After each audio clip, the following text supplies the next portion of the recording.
Six Gun Productions. New media, new rules.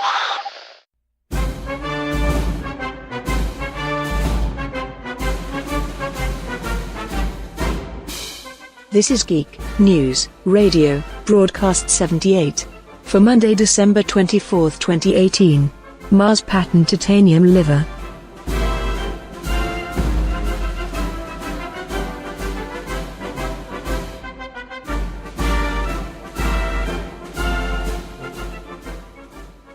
You're listening to Geek News Radio, episode 78, probably. I'm Dave in Birmingham. I'm Mike in Scaries. And I'm Fab in Hamburg.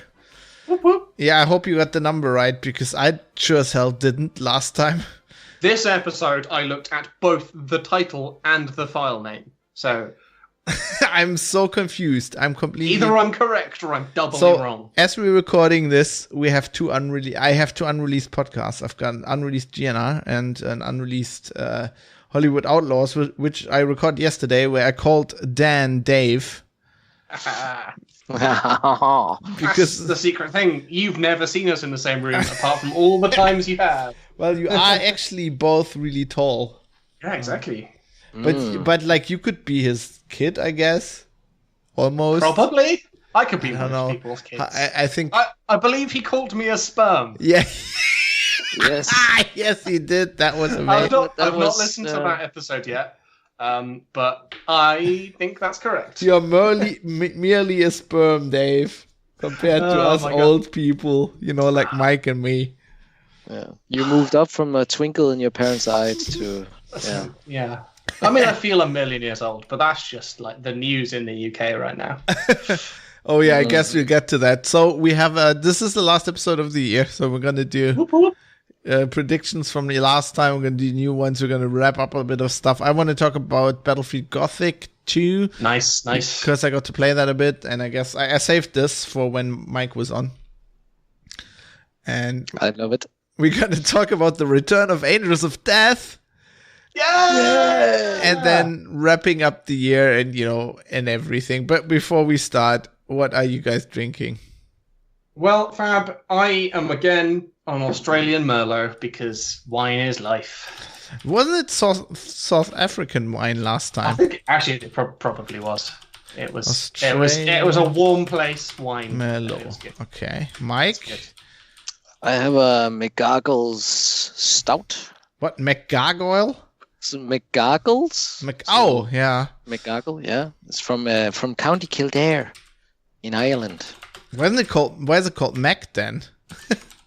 Isn't that I think that's okay. There's been lots of exchange of many things between Scotland and Ireland over the years. Yeah, okay, yeah, true. Especially when alcohol was involved. Right, let me just get the bottle, 2 seconds. Still doing this. I'm fetching the bottle. Am I 16 years or older? I'm just looking at the website. Yes, I'm clicking yes. Why can't I? Oh, God. What is this? GDPRI? I Do you can't. consent for your data to be processed by people who make alcohol But I into can't. more alcohol? It's called McGargles. Is that? Who are using Firefox? Fab, using Firefox as a protest against Chromium No. in Edge. Cool. I mean, So That concludes the first topic. Microsoft using Chromium in the next browser. There we go. Job done.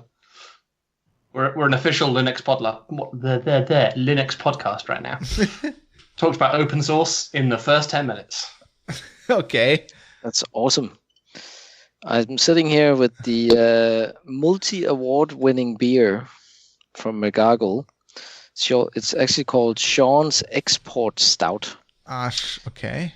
It's 6%, and it says it's intensely malty and indulgent, with dark fruits, caramel, and cocoa, silky texture.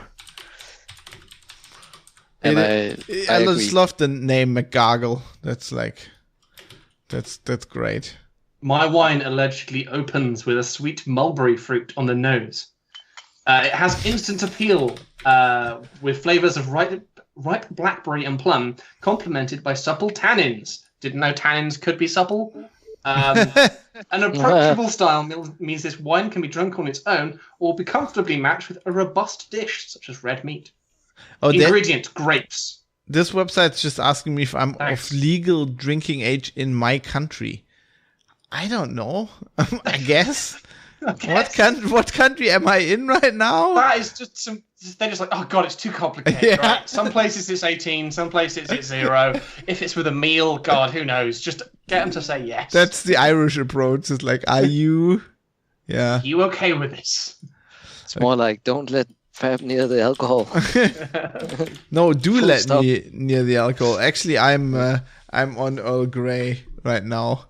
Fab. Well, I was recording, but I'm recording a lot of podcasts. I need to my liver.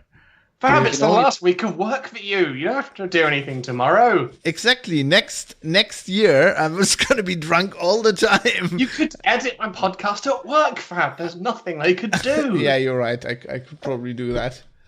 You could just install Magic, Fab. What can they do? Baby, I have. Oh, no. Oh, no. No. Let's change the topic anyway. Yes, I know what you're having for Christmas. A titanium liver. Indestructible. Yes. I'm gonna have the Adeptus Titanicus. Oh god. See, I'm just like my brain's just what are the Martian guys called again? Yeah, so a Mars pattern titanium liver. I'm gonna get very rare. The Mars, the priest on Mars. Liver. Well, the Adeptus Mechanicus is what I wanted to say. When they have them replace my liver. I can't remember at what point they're the Mechanicum and then at what point they're the Mechanicus. I think they're the Mechanicum in the Horus Heresy. Yeah, that's correct. And then they're the Mechanicus everywhere else. I think they didn't call them the Mechanicum at first because it sounds funny, you know. It sounds funny either way. Like. It's wrong Latin either way. With a bit of Latin in you, I think you wouldn't. I wouldn't bat an eyelid anyway. But I can't. Like the Astronomicon versus the Astronomican. God, I can't keep that in my head. Yeah. Okay. So we have topics. Fab, tell us about Bruce Springsteen. Before we do that, what was the thing with? Is that with Microsoft? Is that a done deal? You were talking about the browser. It is, yeah. So the thing, if people haven't heard, so obviously you've not listened to a podcast talking about open source. Microsoft is not discontinuing Edge, but they are going to be doing either an update or a new browser that's going to use essentially Chromium as the browser, like the sort of core browser stuff, and the rendering engine. Right. And then they're gonna add like all the Microsoft gubbins on top to integrate it with the OS, like bits that the Edge has. As far as your podcast, that's all very interesting. As far as your podcast dig is concerned, I've been listening to Magic the Gathering draft podcasts non-stop because I'm trying not to suck, and that takes all my energy. Thank you very much. Fair. There are exactly two camps of people. There's the camp of people who say, I don't care, I already just used Chrome, what of it? And then there's people who are like, oh no, it's the end of the internet. But why? There's still a shitty browser engine from Mozilla. Because essentially the people in that camp are arguing that it will be a return to the days of Internet Explorer dominating, and that there are other browsers, but it doesn't really matter, and it's going to stagnate development on stuff. And on an intellectual level, I agree with that idea, and competition is good, but also I don't. But we have competition. Care. We have two browser engines, and Firefox is there. Firefox is there, so we're in the world after Firefox was invented. The problem is Firefox is terrible. Yeah. So was IE. That's not the point. So I use Firefox at work. I think you pointed this out when I posted a screenshot somewhere. Oh no, it's when I was logged into Twitter. Yeah. My system keeps telling me when you log into stuff, Dave. Yeah, I logged into and what browser it is, account, and it said, "Oh, it's Firefox in Birmingham." and I use Firefox at work, and it's really annoying because every time I click a Spotify link, it takes me to the Spotify page, and then nothing works. It just I know. It just falls over immediately. I have to use it at work as well because. So I then have to copy the link into Chrome, and then it works perfectly first time. But Firefox has some marginal advantages, but like I don't know, it's a thing, it's happening, I guess. Let's not worry about that shit. Let's talk about something interesting. Let the Linux podcast talk about this. My feeling is everything to me is now a magic analogy, and with browsers, it's like it's good to have competition. It doesn't matter how good they are. They have to be shitty browser engines so the others can be better. It's like magic cards. They have to be shit cards. Caring about browsers is negative effective value. Caring about browsers is very 2011. It's a Johnny thing to do in terms of. It is a Johnny thing to do in terms of player psychographics. Oh god. My god, we'll have to explain this at some point so Mike knows. You've gone too far down the rabbit hole. Yes, and at the point where I learned who Timmy, Johnny, and Spike are, I was sure I went. So I can't remember who Johnny is. So in game design, there are these. Well, so in advertising, there's a thing called psychographics, which is sort of loosely like a name for like a type of person. Archetypes. Your audience. An archetype of archetypes. Yeah. So the easy one is a Spike. They want to win games. That's easy. So to explain to Mike, this is something the Magic the Gathering team came up with. Okay. Which I believe, like at this point, many other people have sort of co-opted because it's quite useful. Spikes care about winning. Timmy's like cool stuff, cool things. They don't really care about winning. They just want like to pull off a ridiculous combo. And then I don't remember what Johnnies do. I'm a Timmy. I sound like a Timmy. Yes. So Timmys are very like emotionally. It's like I don't so much care about winning as like this moment in the game is great. Oh. So what's Timmy? So what's Johnny? I'm looking this up now. Timmy, Johnny, and Spike. They actually have. Oh god, Rosewater. So Johnny is. Johnny. They're like a challenge. Their tendency to build complex and creative decks. They're most commonly known as a combo player. They sometimes choose elaborate win conditions. Yeah, okay, fair. And then there's other things which I'm more like. What's the other name? Like the guys who like the lore. There's a Mel, and there's a Vorthos. Flavor players. I'm a Vorthos. You're a Vorthos. But the thing is, I don't know who that's named after. Yeah, so the thing with those are not exclusive. So either Timmy, Johnny, or Spike. But then you are also that's the player profile, like the psychographics. Then there's the and then there's the aesthetic profile. So Melvin or Melanie's there's a player who likes mechanics in the game. Oh, that's Rasmus. Oh yeah, I guess. Yeah, and Vorthos is like focuses on creative. So that's very much me. I think I'm the Louis Scott Vargas type where I care about maximizing my effective value. So like oh my god. So effective value is a thing from poker where it's about did you make the right decision? So it's avoiding results orientated thinking, which is I did a thing and I lost, therefore the thing was bad, or I did a thing and I won, therefore the thing I did is good. Where you have to be thinking about your decisions. Were the decisions good independent of whether or not they led me to succeed? Because there are scenarios where you do the right thing but you lose anyway. So the idea is that you have this thing called effective value or like effective bucks. So when people play poker, they have to imagine like the play they make. Is it going to be?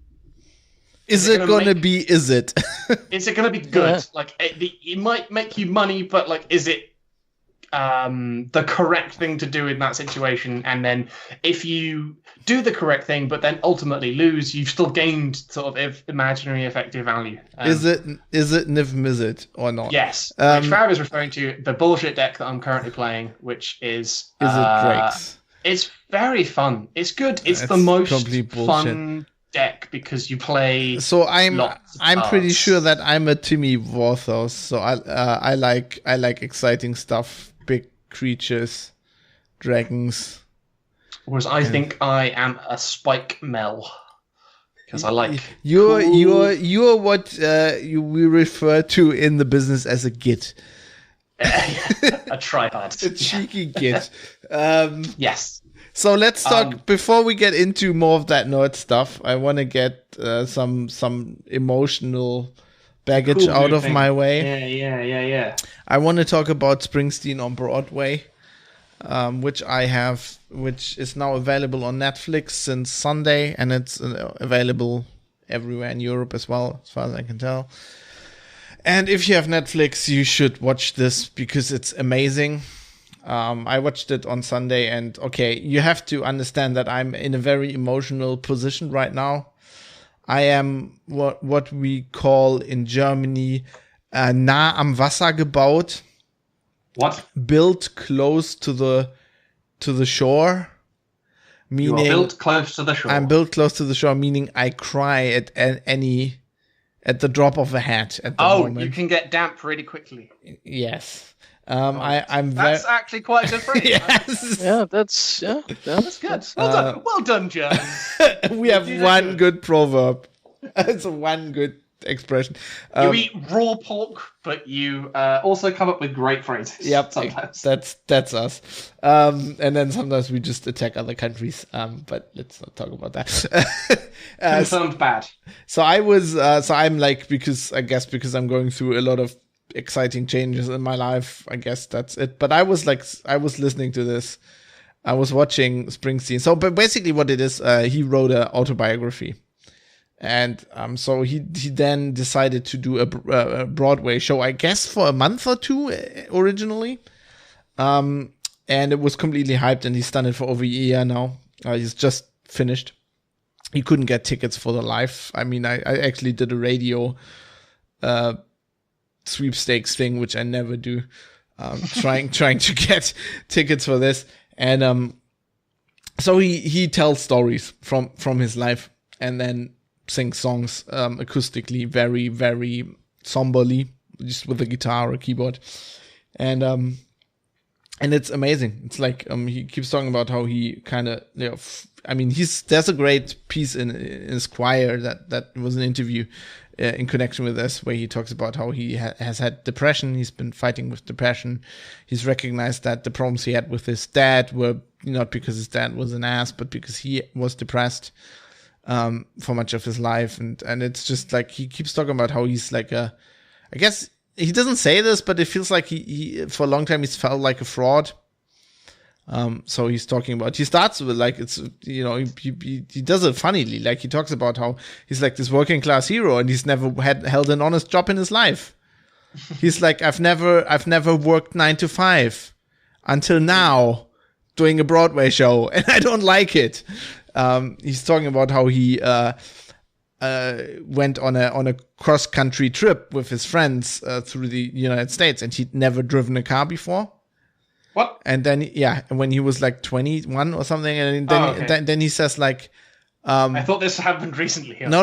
This is like when he was first being discovered, and he had to go to LA, and they drove from New Jersey to LA in like 3 days, and he couldn't drive, and he says like, and by this I mean the man who would in a few months racing in the street had until this point never driven the block, right? And then he always keeps saying, it's like, I made it all up. That's how good I am. But it's not like it's a bit funny, but it's also bittersweet. You can tell that's really from the heart. There is a bit where he talks about his dad, and when his when his first son was born, how his dad visited him unannounced, and basically for the first time in his life, kind of said, I'm sorry for what I've done to you. And then he plays a song which I really like, which is called A Long Time Coming. And he's crying. Like, Bruce Springsteen is actually crying. You can see him trying not to like go like this with his nose while he's singing the song. it is amazing. And if you, I mean, they've seen him in concert, so we've actually been to a concert together, kind of, right? Yes. In Hyde Park. And if you've seen him, you know this, but most people don't know the real Bruce Springsteen. They know Born in the USA, and they know Born to Run maybe, but they have no idea about all the other songs he's written, and you know what kind of other music he's doing. And when you see him Born do like, I love that this is on Netflix, because people will probably watch this and have no idea, and then they'll see him do Born in the USA, where he plays like chords on a 12-string guitar and then just doesn't play any chords anymore and just sings it a cappella. It's really good. I can only recommend you watch it. Although, you might want to have a scotch ready or whatever you need to get over your emotions, because I mean, my God, it's just something to soften the barrage of. It's actually not bad. It's also like it's like a Springsteen song, like as a show. Like when he has this thing on live shows where he will do like really like rock anthems where he go like and then he will do really sad songs, like 2 or 3, and you'll basically feel really sad, and then he'll pick it back up again, right? He'll go back into the fun stuff. And it's kind of like that as well. He tells a lot of jokes, and it's like he keeps talking about his father, and then he says, but you know, I really loved, like, I had a great time with my mother, so I'm gonna release you from suicide watch now. It's like, snap out of it, come here. It's just, it's very personal. I wish I could have seen it. It's like this really small theater as well. It's just him, amazing lighting. It's shot very well as well. It's just great. Watch it. Sounds like a definite recommendation there for sure. So good. Actually, the album's really good as well. But if you can see it on Netflix, like if you can see his reactions, it's even better. Like I put all the songs together without the talking bits, and I was listening to that, and even they are so emotional that I started crying, like in the tube on the way back from work. I was just sitting there crying, and I can tell you something. If you're sitting in a subway and you're just crying, like I wasn't like crying loudly. I was just like, there was just like tears running out of my eyes, right? One singular tear. Yeah, 2 tears, but like, yes, pretty much like that. And, you know, people are really freaked out by that. Yeah, no, I mean, so if I was on the bus on the way to work and I saw someone crying, I would just be like, no, but this is Britain. We don't know. Yeah, that's at home when you're alone. Yes, I had that, I think the same thing, because it was like 8 o'clock at night, you know, going home on the tube, and there was like this guy next to me. It's okay. No, what he did is actually Monday, he moved. Saturday will turn up. He moved across the aisle. He moved away. He's like, I don't want to see this. I don't want to see a man crying. This is not good. Anyway, shall we talk about something that was also emotional to me, but didn't make me cry? Is it Battlefleet Gothic? Yes. Have either of you played the first game? I don't think you have, right? No. It's one of those kind of like things that I saw. I was like, this looks amazing, but I didn't get around to it because I couldn't decide whether to get the first Battlefleet Gothic or the Battlestar Galactica one. Right. Because they both are very, very similar in terms of their like sort of space combat games in universes I quite like. I guess the first game is, or the second for that matter, is a pretty straightforward adaptation of the board game, right? That's what I've heard. That's what I understand it is, yeah. Yeah, I've never played the board game, so I can't tell. I've just watched people play it. The board game is interesting, but it's one of those board games that I feel like video games could potentially do it a lot better, right? Because it's very complicated. The board game. There's lots of things to consider. There's lots of things to look up. And unless you feel like memorizing loads of different tables of numbers, so I had this referring to book all the time. Yeah, you're right. The computer can do that much better. I had this in my Steam library for ages. I just never got out to play it. So they had a beta like for 2 weeks, I think. I got a press key. So I played the second one, and then I played a bit of the first one just to compare them. And so the first one is the very interesting decision is that they made it real time. Mm-hmm. So you'd say, being a board game, you'd think it'd be like a turn-based adaptation. Yeah. The problem with it being real time is it's actually quite hectic. I mean, you're not in 3D space. It's like it's a 2D plane, right? Where your ships are working on. So just like a tabletop, but it's still very hectic. You kind of have to zoom around and there's lots of things happening and lots of things shooting at each other and stuff. And the second one at least has, so the first one has like a button you can push and it goes into like bullet time mode. Okay. And so it's stuff's still happening, but just really slowly. I think I'm talking about the campaign here. I haven't played the multiplayer side, right? So if you play campaign or skirmish against computers, you can have like this bullet time mode and they go like, cogitators activated. Tactical cogitators activated, Captain. And so the second one has that too, but the second one you can also pause. Okay. So it's like, it's not as hectic. Although I won the second one, I only played the tutorial mission. But I gotta say, it's very Warhammer, and I love that about it. I mean, the production quality isn't like massive. It has it has this thing like kind of like BattleTech. I was talking about that as well, where like the cutscenes are just like animated drawings. Yes. But a lot of times that's just enough for me to get the flavor across. And so the second one has a very interesting setting. This is something that Mike might interest. So this is the tutorial is set during the fall of Cadia. So I guess the first game is about Abaddon gathering the Blackstone fortresses. Yeah, which he spent a long time doing, which was all part of the long plan. Yeah, that's why he had 13 crusades, where everybody was saying, "Oh, he's just failing 13 times." No, he was preparing. And then, so in the second game, you're trying to stop a Blackstone fortress that they use for the defense of Cadia, and spoilers for the tutorial here, but it's kind of cool because you kill it, you destroy it, but you destroy the whatever.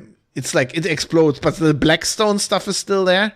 Mm-hmm. It doesn't turn anymore. Like it rotates like a Chaos Star normally, and like the weapons don't work anymore. But it's like the bulk is still there, and then you just see like this Chaos fleet coming out of warp, and they're like. The Imperials are like, what the hell are they doing? They're just going through the lines. And then it's like these 3 or 4 Chaos Cruisers just ramming into the Blackstone Fortress and ramming it towards Cadia. So they just use the chunk of it to bomb the planet, I guess. And that's how the tutorial ends. But I thought that was really cool. It's really flavorful. There's what's his face? Who's the Primaris? What was his name again? The guy who did the Primaris thing for Guilliman. Belisarius Call? Yes, he's in it. And then like the Necrons, how the Necrons turn up.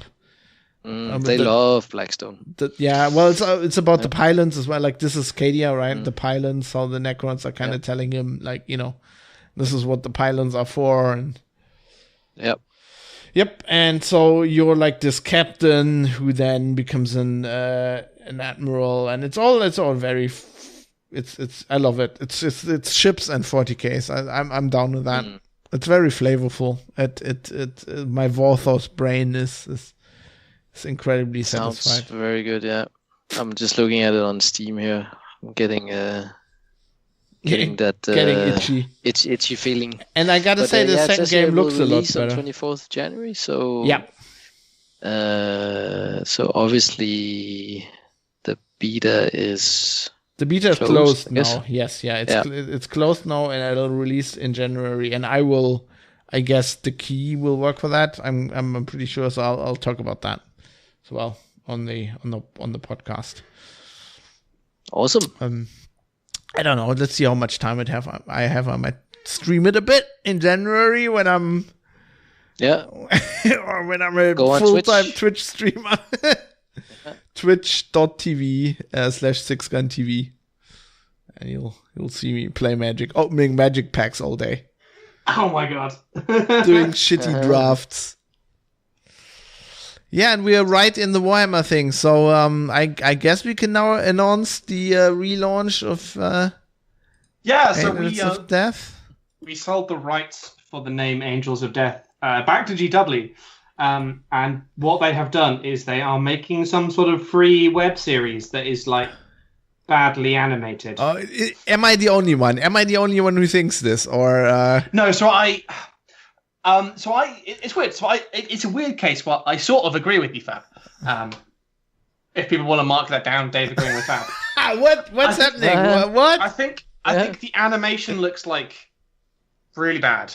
I think it looks worse than that Space Marine movie from like. Oh God, that's saying something. Yeah, the Space Marine movie. It looks worse, but I think. Like the thing is, we like crap things, right? We like the Emperor with the text-to-speech thing, and that is like literally just like PNGs, just like moving around. Yeah, but I like that because it's not from Games Workshop. So yeah, that's the kind of like. I really hope everything else around it is really good, and they've just like not spent loads of money on animation. So I was really, really disappointed because you linked me to this, and I looked at the thing on Warhammer Community, right? And they have this header of like a Blood Angel Space Marine drawing himself, like, and it's anime style, right? Yeah. And when it said hoping for an anime. Yes, they said animated series. I was hoping for an anime, not like shitty CGI. I thought that would have been cool. Yeah, I think. And that would have fit in with the whole kid stuff now, you know? And there's like multiple ongoing web comics on Warhammer Community. Like, I would have been way more okay with that. But given that we've kind of been spoilt by that guy doing the fan-made one for like the last 7 years or something. But I think, didn't they actually get him on board? Or that team on board? You're talking about turn signals on a land radar, right? That's no. I think it's called Hell's Reach. Okay, no, then we're talking about something else. That. Yeah. So you're not talking about the web comic? No. So there's the guy who's been working on like a fan-made Warhammer film for bloody ages. It's called like Inquisitor or something. We wanted to like interview him back. Yeah, they're saying it says here in the post that's the same team. But from he released like a short video where it looked amazing. Well, they're talking. Speaking of which, some of you might be familiar with the Hell's Reach fan film based on the Black Library novel. It's the same name. If you thought that was cool, you were right. We enjoyed it so much that we had to team up with the very same team to deliver Angels of Death. Okay. It turns out Hell's Reach wasn't even close to their A game, and I guess this is their A game. I don't think so, because the little like 7-minute bit of like some. I think it was Imperial Fists walking down a city. Looked incredible. No, you're mixing them up. I think, Dave. Oh. You're right. The Lord Inquisitor was something that was. Oh, that thing. Yeah, that looked amazing. That's what I'm thinking of. Okay. Like I've been thinking like. No, over the years, we've been seeing screenshots and little clips of that, which is like photorealistic rendered Warhammer content, and then this happens, and I'm just sort of a little bit underwhelmed by it all. Which is a real shame because I'm still going to watch it because it's going to apparently be free on YouTube, which is nice. But I don't know. But there's a lot of stuff free on YouTube, my friend. That's the thing. So I'm looking at the Hell's. I'm looking at the Hell's Reach thing now. This is like drawn. Looks like it's drawn. That sounds better than the crappy render. I'm sorry. It does. Whoever made the renders. So if you look, I think they look bad. If you look at this, it does look better. It's like this. I think it's animated like it's CGI, but it looks like in the style as if it's like ink drawn. It looks better. The more I kind of like, I've been thinking about this. I was thinking like, photorealistic's never gonna work for like. No, Warhammer stuff. I said this, so you didn't. We were just saying, we were discussing before the show. I said this in the last show I put out. I was talking to Dan, and we were actually talking about in the end of the show. We were actually talking about Warhammer, and we were comparing. Like I was saying, like the uniforms just like the power armor just don't work, and he was saying like Judge Dredd, and I said, yeah, Judge Dredd's one thing, but like power armor is just like doesn't realistic photo. It's just not made to move, yeah, but yes, power. I've not seen moving power armor other than in The Lord Inquisitor? Well, I have. Looks like convincing. I have in Space Marine, the video game. Oh but shit! Yeah, there's that. No, Sorry. not oh shit. Yeah. No, not oh shit. The problem is that's a very different. Like the action scenes. It's not going to work as a film. Yeah, it's a very different camera perspective. It works in a video game camera perspective, right? And it works like the cutscenes they make work as cutscenes, but you don't have the action stuff in the cutscenes.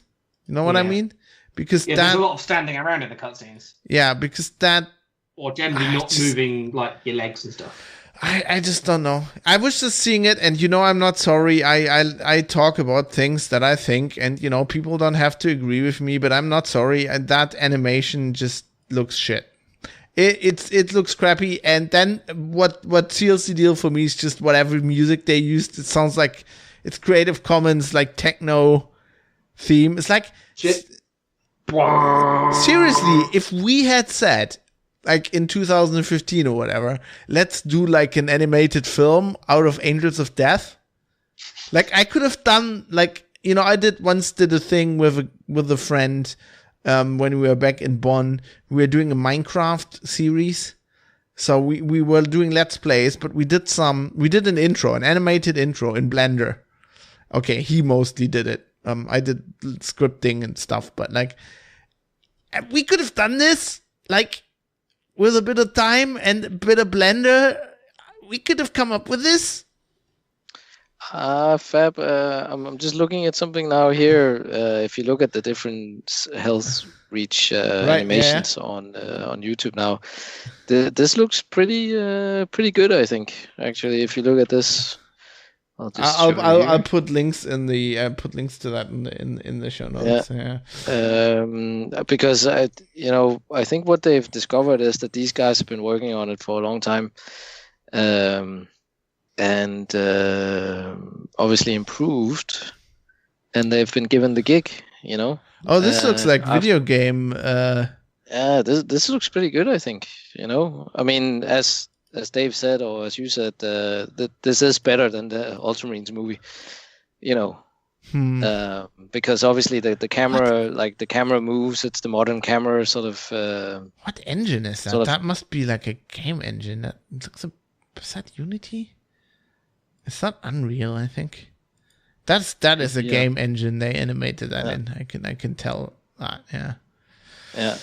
So, So obviously, if they have the chops to kind of, do the animations in a truthful enough to the way things work in the universe, don't get attached to it, Mike. I talked to the lawyers, and I'm suing them. We're stopping this whole project because, we did kind of, Angels of Death is a pretty general term, but if we take them to court, then Games Workshop could argue that we stole their IP when we did Angels of Death, the podcast, right?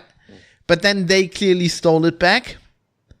And so they might have a case against us, but we have a case against them. So it's like mutual assured destruction, It's mutually assured legal destruction. So we'll see. And their stock price is looking really good. And next year I am an unemployed man. So they have more to lose. But I can see from watching this last episode before they announced the series, they've used some of the clips or animation from that to do the trailer.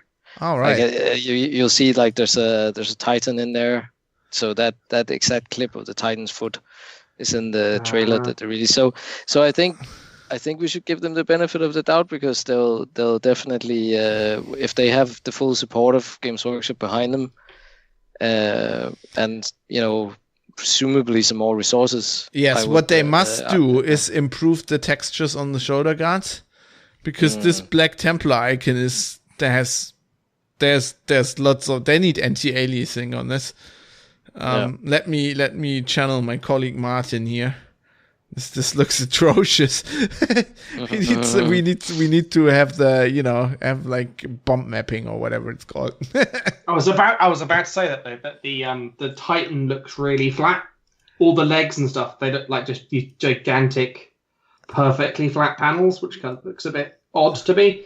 But something I have hope for is that, like, because they're officially sanctioned GW people now, they can get just design files for models, like, because all of the models are designed in some 3D program. Right. That if they could just import those directly into Unity, because I know for a fact you can take like Maya models and stuff directly from that into GW must be AutoCAD, right? I mean, they're doing... No, so they don't use AutoCAD. They use like Maya and stuff, because AutoCAD's specifically architectural. But don't you use that for miniatures, like for molds and shit? No, so real talk now. So, hang on, how much can I say? Real man talk. How much is he NDA? Just speak hypothetically. I have been advised that they do use Autodesk products, and I'm pretty sure they'll use something like Maya to design the models. And then from that, you'll take it into some sort of manufacturing software that I might have worked on. Oh, so... to make dies out of those. So it's like it's at least a two-step process. Oh, Maya is an Autodesk product. I had no idea. Yeah. Now it makes okay. Yeah, so they use they would use that and then export it to something, whatever you. Yes, yeah. and then so AutoCAD is actually just used for architectural stuff. I didn't know that. I mean, you could probably hack it to do you could probably abuse it to do other things, but it's specifically designed for architectural. Yeah. So if you would do models like for 3D printing, let's say, you wouldn't use AutoCAD. Probably not. No. I mean, if you're doing 3D printing stuff, if there's anyone out there that wants to use an Autodesk product, they should use Fusion 360, because it gives you kind of like most of the kind of like design, and then also sort of post-processing in terms of 3D printing build stuff. Holy shit! The Wikipedia page for Maya, the amount of stuff that is listed that was made in Maya, it's basically everything. It's basically everything ever in every. It's any movie, it's any video game, including Red Dead Redemption 2, including Fallout 4. They're just basically like buttons that are like export to game engine. Wow. So, yeah. So you can do all your rigging of models. You can like do your 3D model, and then you can rig it to a skeleton that then gets sort of like animated with mocap stuff. So I think you can export that from Maya in sort of like game engine friendly formats. Oh, I just played the trailer, by the way. Not if people are. Oh, did you play the Autodesk trailer? Was there a mad amount of dubstep? No. I was playing the Games Workshop one. Okay, because when I was at Autodesk, there was this sort of like in-joke that every Autodesk showreel was like some cool imagery, and then all like, Bruh! Yeah, well, this was the same sound, but just because the Warhammer TV trailer begins the same way. Maybe they thought, oh man, Autodesk used all this fucking dubstep. Maybe we should. Maybe they just used that one song. You know what? I mean, you know what fucks me off about this trailer? I think it's just like that angel or cherub or whatever it is at the beginning. That is just shit. That's just like, oh my god, that's really shitty. The anime. I don't know what it is. Is that like a? I just hope it's kind of like ultra stylized in the end. I hope that it's like in no way trying to be photorealistic, and it's just like this cool. Yeah, they should do that thing, because like a thing I've been sort of like talked to people about is all the new GW art is like like sort of static art, like in codecs and stuff. Is really kind of clean. It's really like. It's detailed, but like clean. Whereas you compare it to like old art and it's super grungy. Yeah. And the grunginess kind of like gives you space to kind of imagine things yourself. Mm-hmm. Whereas there's sort of... Yeah, the Blanche style, right? Where if you look at like the Gulliman book, the Primarch book, like the cover of that, I really, really like it. But I see the point in that it's just so clean. There's like no room for ambiguity or like your own kind of thing going on there. So I hope that the animation does the same thing, and it's trying to like be vague. Like, well, what I like about the grungy style is if I look at that Glimmin cover, right? Yeah. It's just like that to me that art style is very Age of Sigmar. It's very it's clean. It's like So I think that's part of it in the Age of Sigmar. only has only ever had clean artwork because it's of the era. Well, no. What I mean by this is, yes, you are right. But what I mean by this is they established this art style as the look for Age of Sigmar, right? Because that was like the art style there was. And while 40K has gone through very, very different art iterations, that dirtiness has been part of it, that grunginess, even though other people've done it after Blanche, you know what I mean? Yeah. And this, you could have this art style and still grunge it up. And this is too clean. This doesn't feel like 40K to me. I mean, okay, you could make a point that this is Guilliman and it's the Primarch and it's the Ultramarines and, you know, there are ruins in the background, but it doesn't feel, you know what I mean? Like 40K to me is like everything's like, I was listening, we're going to talk about Voxcast later, right? And I was listening to this Voxcast episode, and that's one of the things they're specifically saying, like, you know, Jess Goodwin specifically says like that everything in 40K is like broken. And he says like, okay, this Primaris thing where it's all clean won't last, right? Because stuff will break. And to me, that's a very 40K thing. But hasn't it gone through cycles anyway? Because the style in the early to mid 90s was definitely very clean and shiny, sort of, you know. So I guess I just never liked that. I didn't like that in the night. You know, when they came out with the Tau, and they were the different thing, and they were very clean. I didn't like that back then either. But then, like, they revised the Tau a bit, and the artwork got a bit more 40K, if you know what I mean.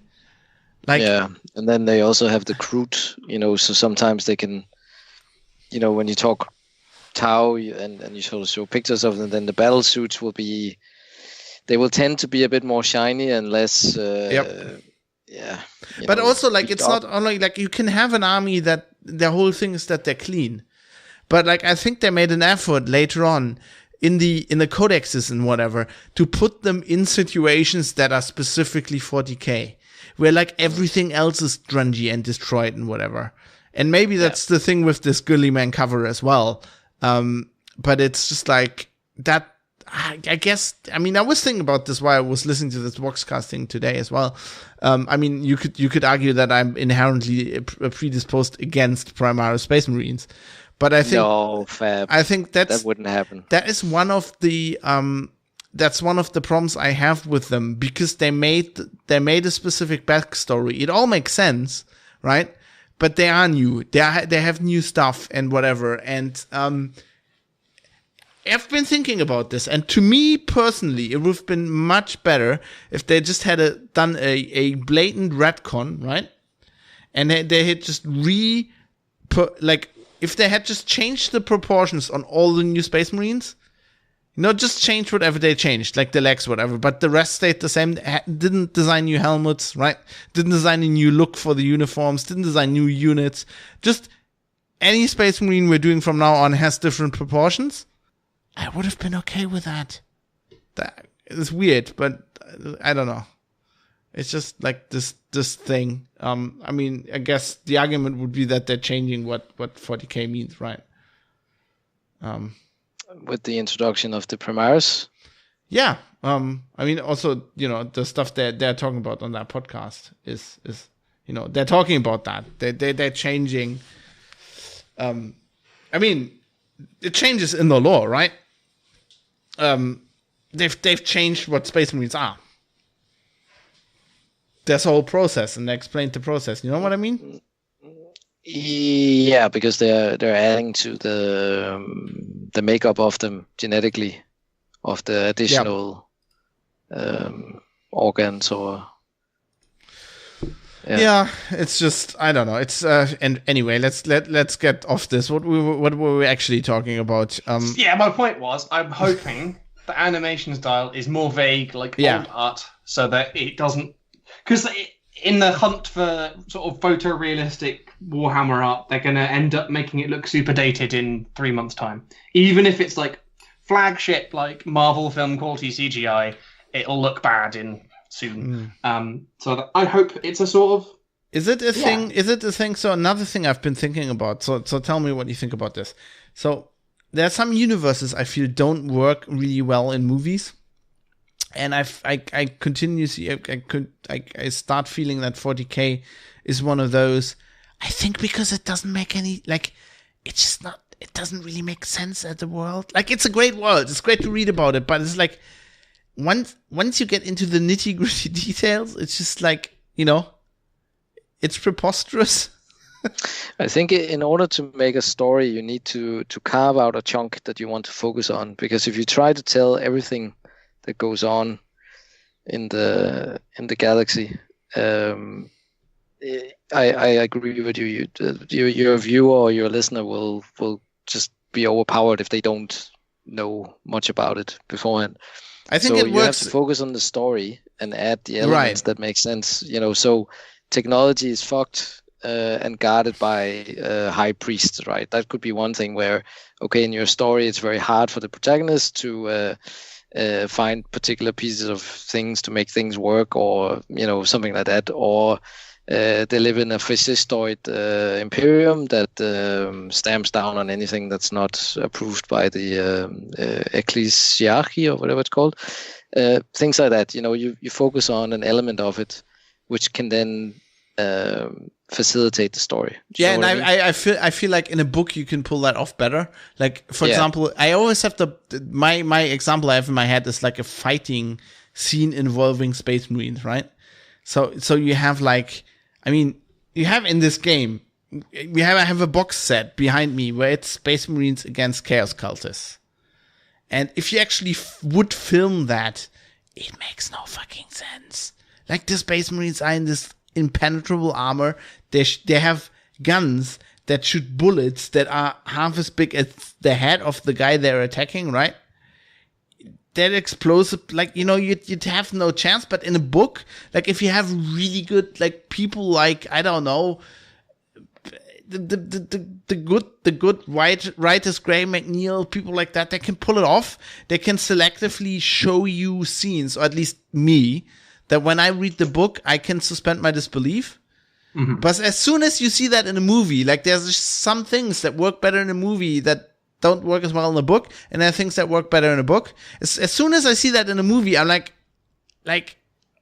we should, it's like the same thing. It's like Space Marines when the captain doesn't wear a helmet, right?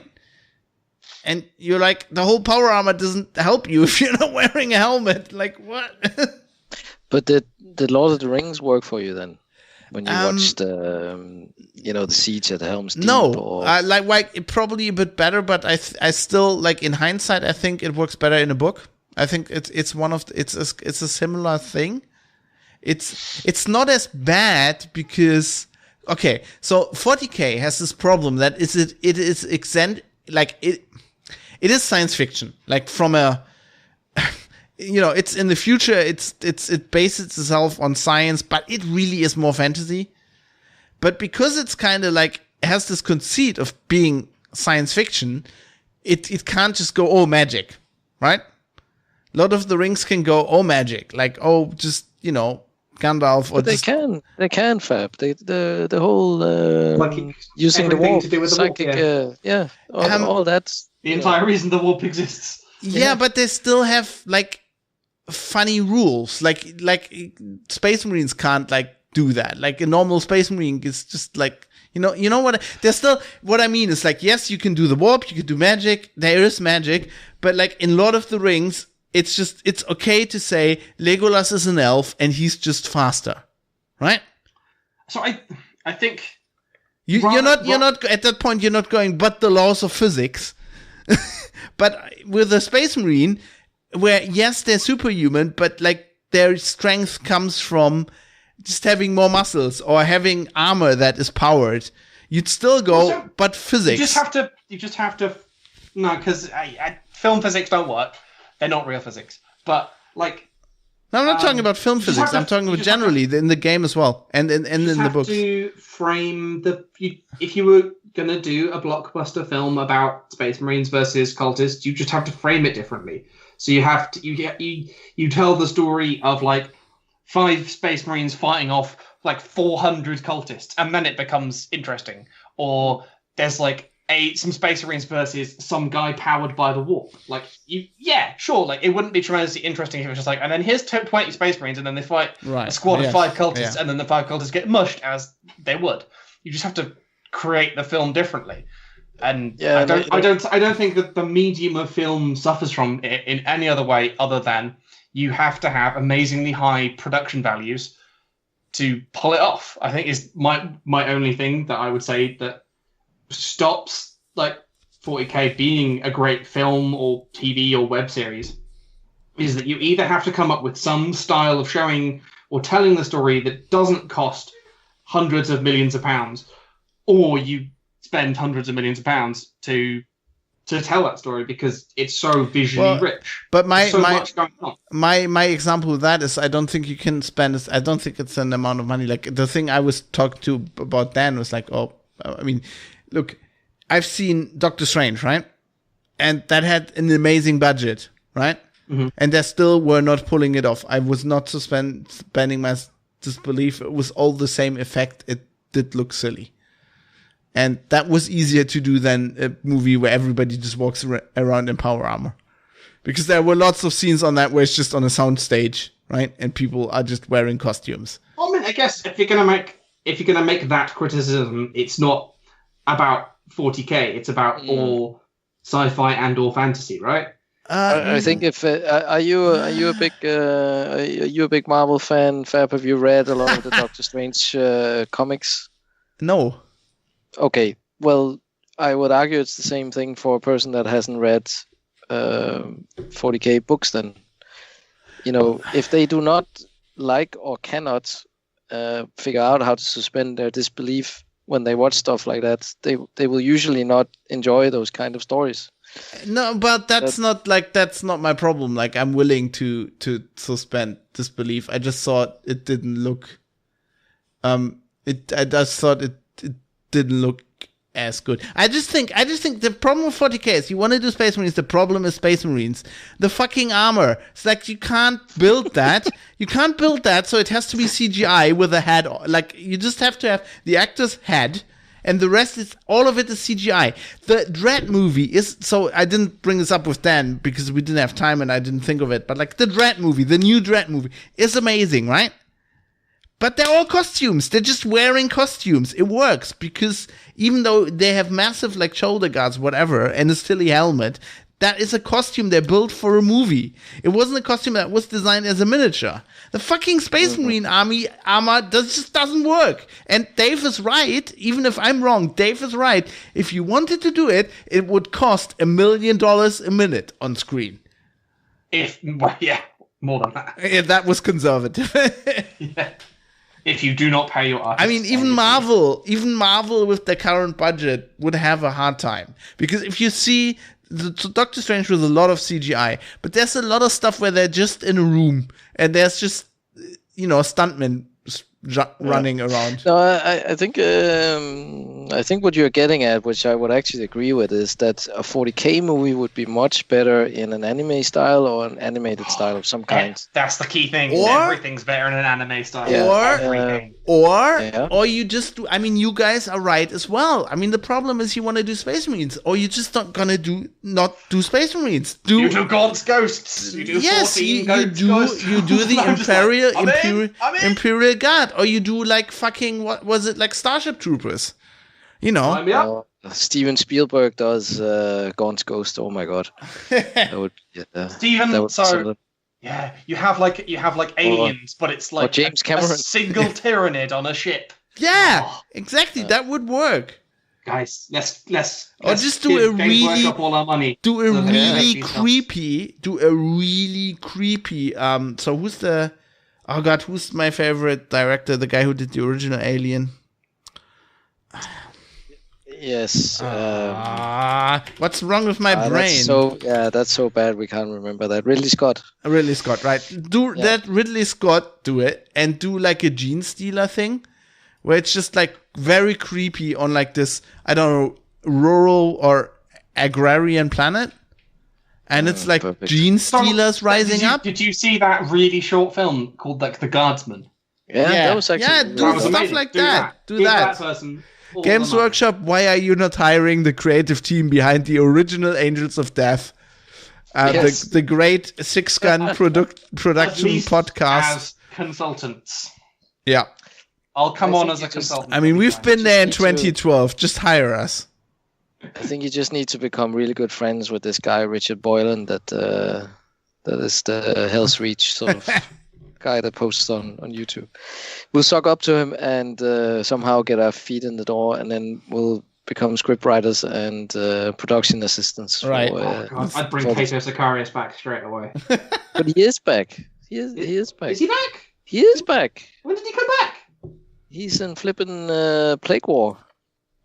That's because I've not read Plague War yet. I shall read Plague War. So, July, Kato Sicarius. Yes.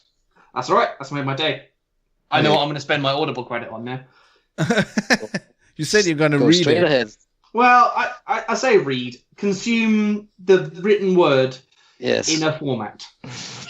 But might read it, might listen to it. It's not written if you're anyway. Let's talk when they read it. Let's talk about podcasts. Another thing Games Workshop didn't consult us on is podcasting. So I listened to this Voxcast thing. It is a podcast. It wasn't. RSS feed is available. It wasn't half bad. I would like to point the audience attention to the fact that Jess Goodwin calls a Space Marine lieutenant a lieutenant. That's fine. You call it a lieutenant. Doesn't mean you're right.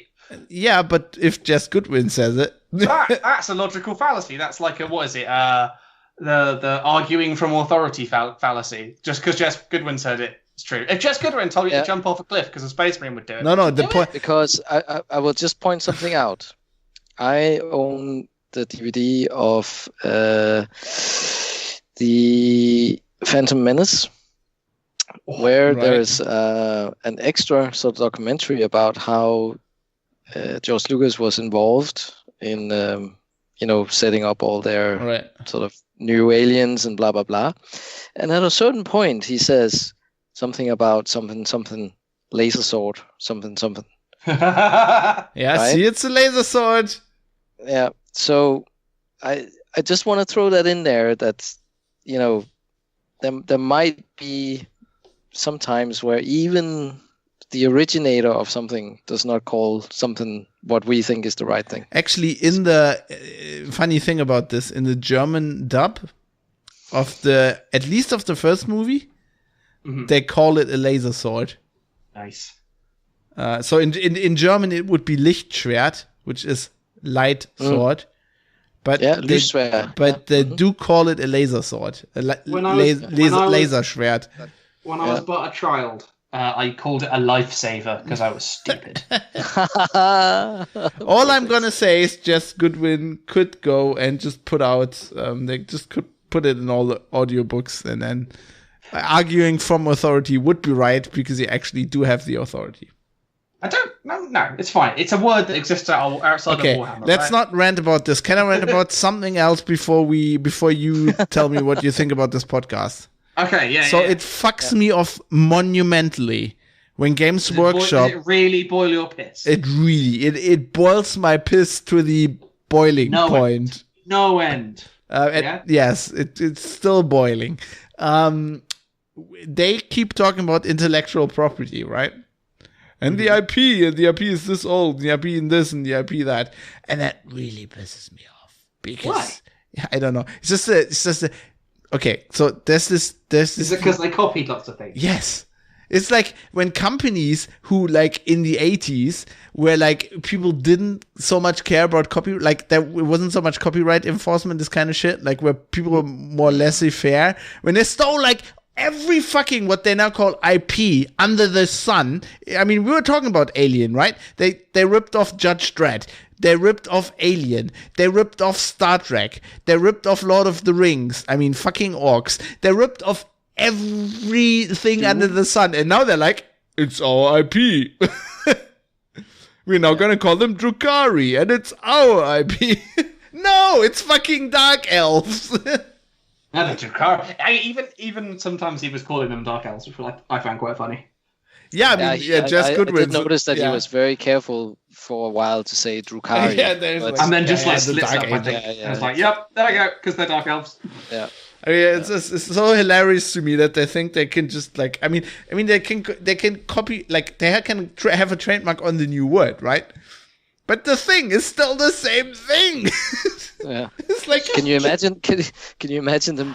Calling them into this re-education chamber and they put these things on their heads. And helmet. Like, right, will now be subjected to the new trademark. And the Games Workshop trademark Tron.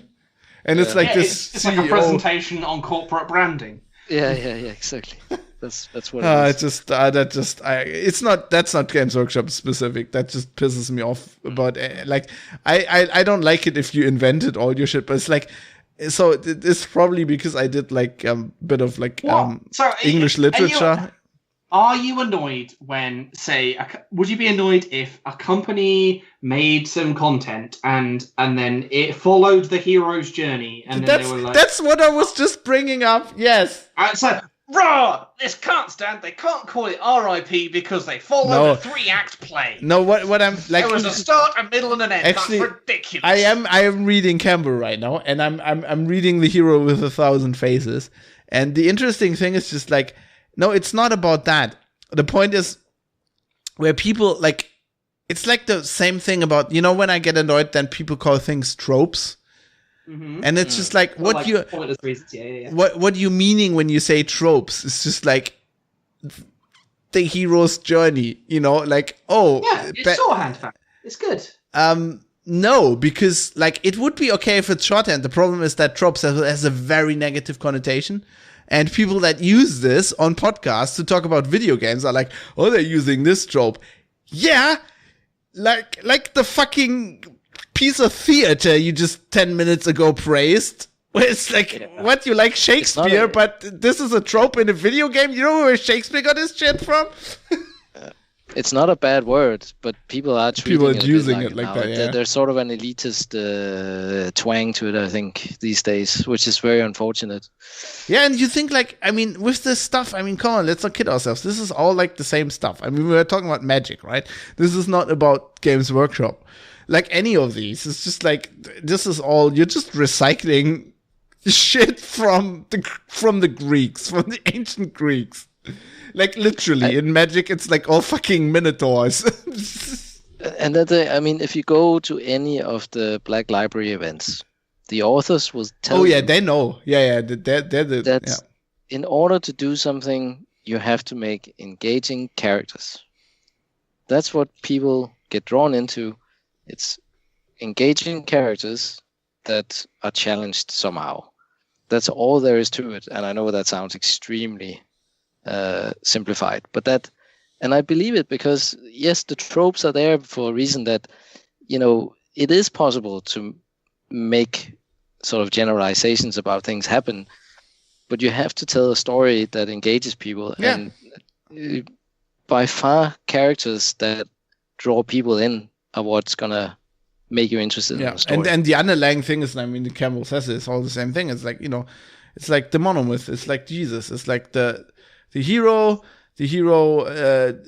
has hardship. The hero goes away. Or there's like, he goes away. He has hardship. He fights his inner demons. He comes back. He triumphs. This is literally any movie in theaters right now. Yeah. Like from a rom-com to Aquaman. But yeah, still, I enjoyed this podcast. I mean, they have this thing where obviously they have to watch what they're saying, but I like this for two reasons. Because first, you can't beat access. They have access to these people, and you just can't beat that. And you can hear Jess Goodwin talk about stuff, and that in itself is priceless. Also, they give credit to shit. They go like, I did that, and then I worked with this writer, and we did the Dark Elf stuff, and I love that. And more of that, Games Workshop. Come on, that's good. Like, do you know what blew my mind? Is when he said he was working on stuff like 4 to 5 years ahead.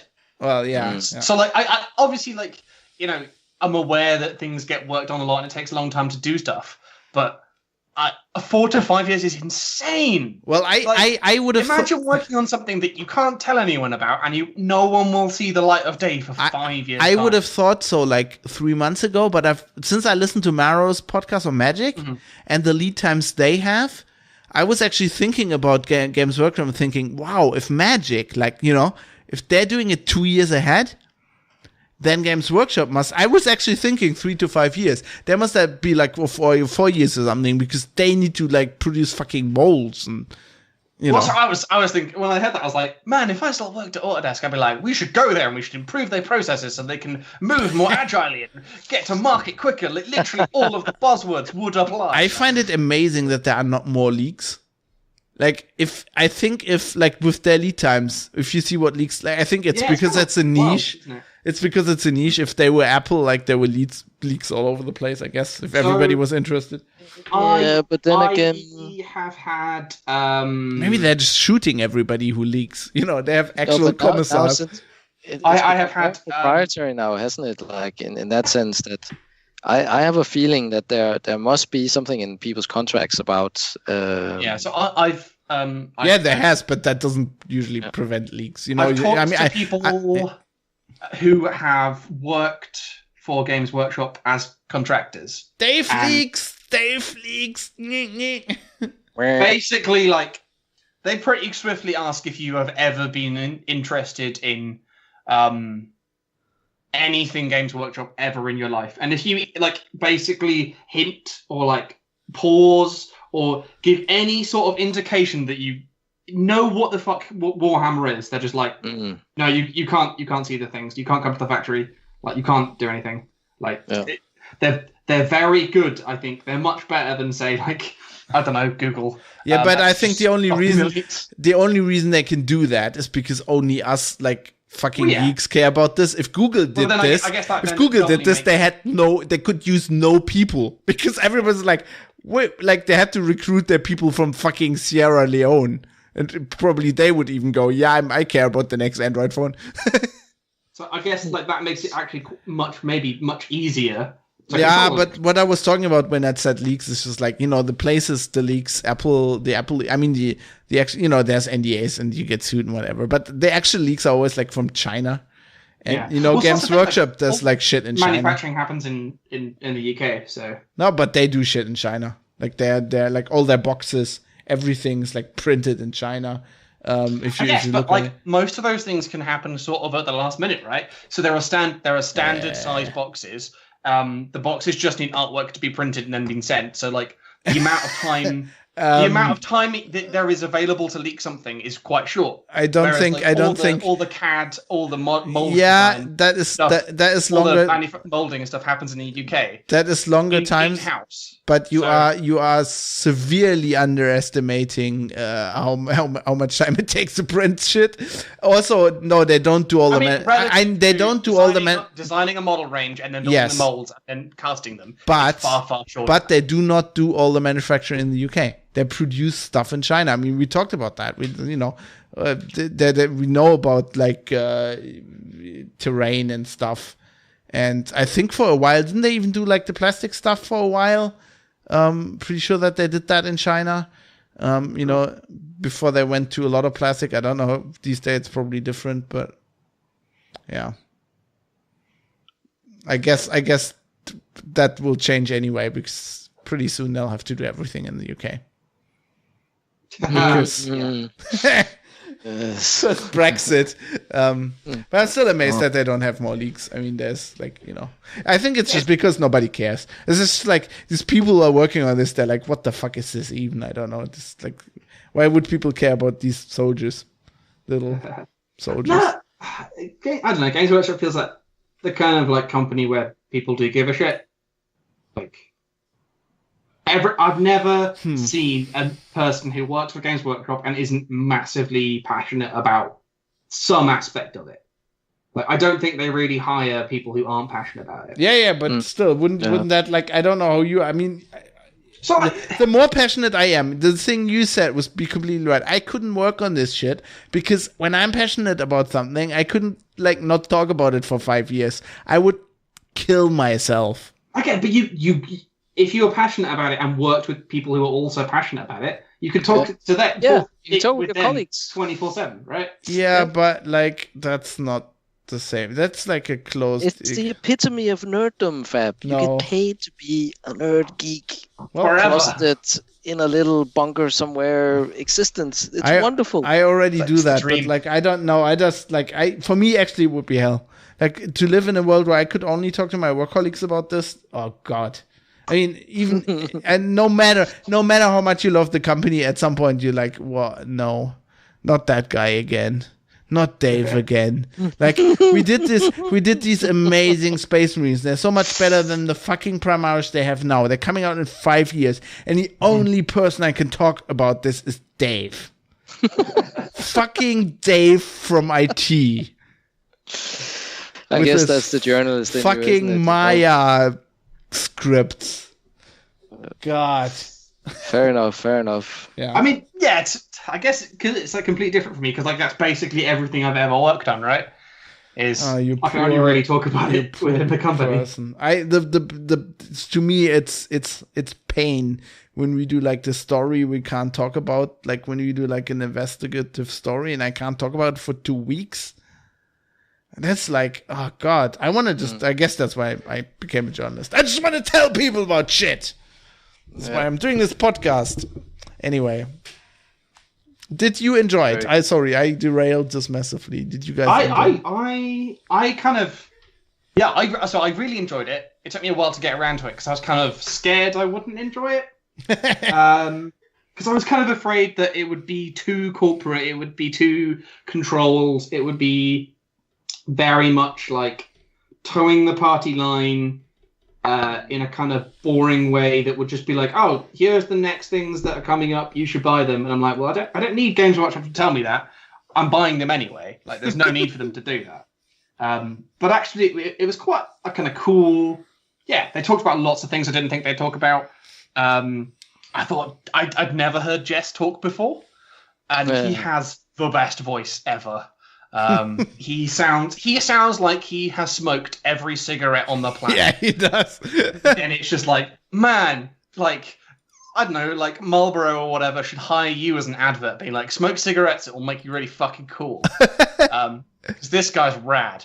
Yeah, I like. I'd seen him before, and he did some Dark Elder videos when they. But yeah, he is really cool. I was like, yes, So I really, really enjoyed it, and I'm looking forward to the next episode. Can you hear the plane landing? By the way, we had that on Hollywood Outlaws, the last one we recorded as well. This is the A380, which is now landing in Hamburg. So, anyway, sponsored by Emirates. I have to say, I did find it a little bit sanitized sometimes. They had a cut. Like, I have to watch the video version because I'm pretty sure they had a cut at one point. Where he came back in was like, we're talking about blah. Yeah. We had to just cut out 40 minutes where you told everybody what the next model range would be. Yeah. But yes, I think overall it was interesting. It's one of their community guys who also does Warhammer TV who did the interview of him. So. And he's worked on products himself, I think. So I think it was a quite even balanced sort of interview where, you got the sense of two guys that kind of knew how production worked and things like that. They could kind of skip that and get to the points of why this what inspired me, and this is how it was in the past, and this is what we've been moving towards. But sometimes I got the impression that they, he had to sort of curb himself a little bit to not give it everything away. But there was a few tidbits around, that they do think about how, okay, they are saddled with an IP that, as we've talked about already, has taken every single sort of inspiration from history, right? That basically you can pinpoint all the Space Marine legions and chapters to different styles of armies and ancient history and sort of up towards modern times and so on. And it was interesting to hear that they do know that it can be a little bit too cheesy sometimes, and they're trying to work to sort of give it a flavor, but still let people sort of guess what it is inspired by. So I got this impression of design people that knew that they were walking a tightrope after the sort of heady days in the 80s, probably, where they just, did everything. I mean, have you seen some of the early stuff where like they have an Inquisitor called Obi-Wan Clouseau Sherlock. Exactly, where it was all a little bit sort of high schooly in a way, and they've sort of matured a lot over time, but they know that they can't escape the high schooliness in a way, but they're trying to walk this tightrope. So I found that I like it. That's what I like about 40K. That's also what I liked about the old world, right? There was still the stuff in there, really, that I love that. And I mean, I think with the Orc release, for example, October, all of that, they've let some of that that child out again, where you can be unbridled happy about the Orcs' complete and utter naughtiness, right? And they've kind of followed that up again. And it's important because the Orcs that's a big part to me, what the Orcs are about. They're a bit silly. Yeah. And that's okay, because it actually fits with the universe, that you need this kind of completely chaotic force that has no overarching ambitions other than just clobber each other or other races over the head with whatever is at hand, right? Right. And I mean, you need something like that against a very stark sort of Imperium and the very rigid Tau and the mysterious Eldar and the sort of more organic, mindless, the Tyranids and so on. You need that sort of chaotic fun thing, I think as well. So I'm getting the impression that they are aware of having this yin-yang with a few more colors involved. Right. Making up the universe. By the way, I had no idea. I have to read this now because I had no idea about this. But like, I'm reading from the thing you were quoting. A typical Inquisitor is represented here by the renowned Obi-Wan Sherlock Clouseau, a tireless exposer of psychic misdeeds and genetic deviance. He wears a suit of skin-tight powered armor under a long enveloping cloak. Yeah. Obi-Wan Sherlock Clouseau is equipped for just about anything, but he's an Inquisitor. And he had a model. Yep. And the model has a bit of a problem. I'm gonna put a link in the show notes because it has a code problem. Wait, why can't I copy this link? What the hell's wrong with the internet today? It's weird. It's a great model as well. He looks a bit like Indiana Jones. Yeah. With silly. Oh my God! Yeah. Boots. Oh, so funny! Like, oh, Jesus Christ! Like the coat, you can't even describe it like in a voice in a podcast form. It's like the outside of the coat's in the inside of his legs or whatever. It's like what? Games Workshop back in the day. Well, so that's going to be like from their nice little them talking about like considering molding and things when they say that all of these 3D models are still 2D.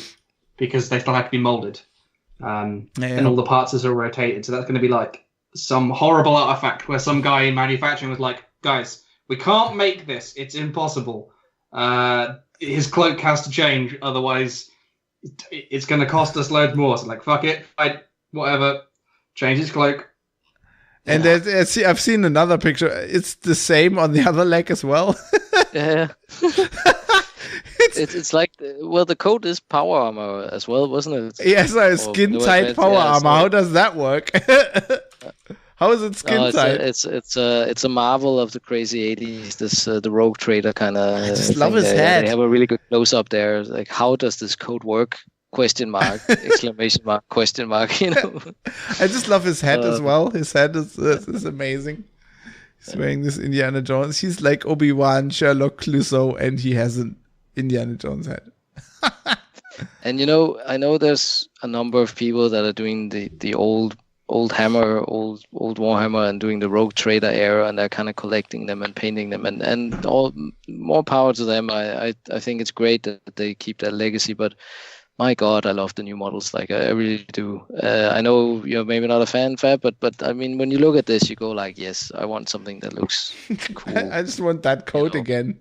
I just want that coat and the Primaris. Oh Marine. God. on a librarian or something. It's the magical "where are the legs" code. Yeah. Like when he closes his code, the legs disappear. It's just hovering.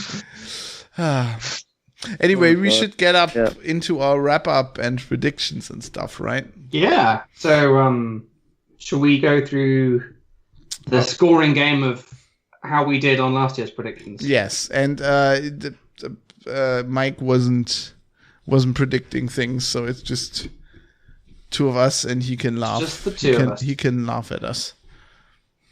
Oh, we were pretty on point. Given how well podcasts normally do on predicting things, I think we did reasonably well. So we did. The first one we predicted back when Bitcoin was relevant. We tried to predict the price it would be on the 1st of December, 2018.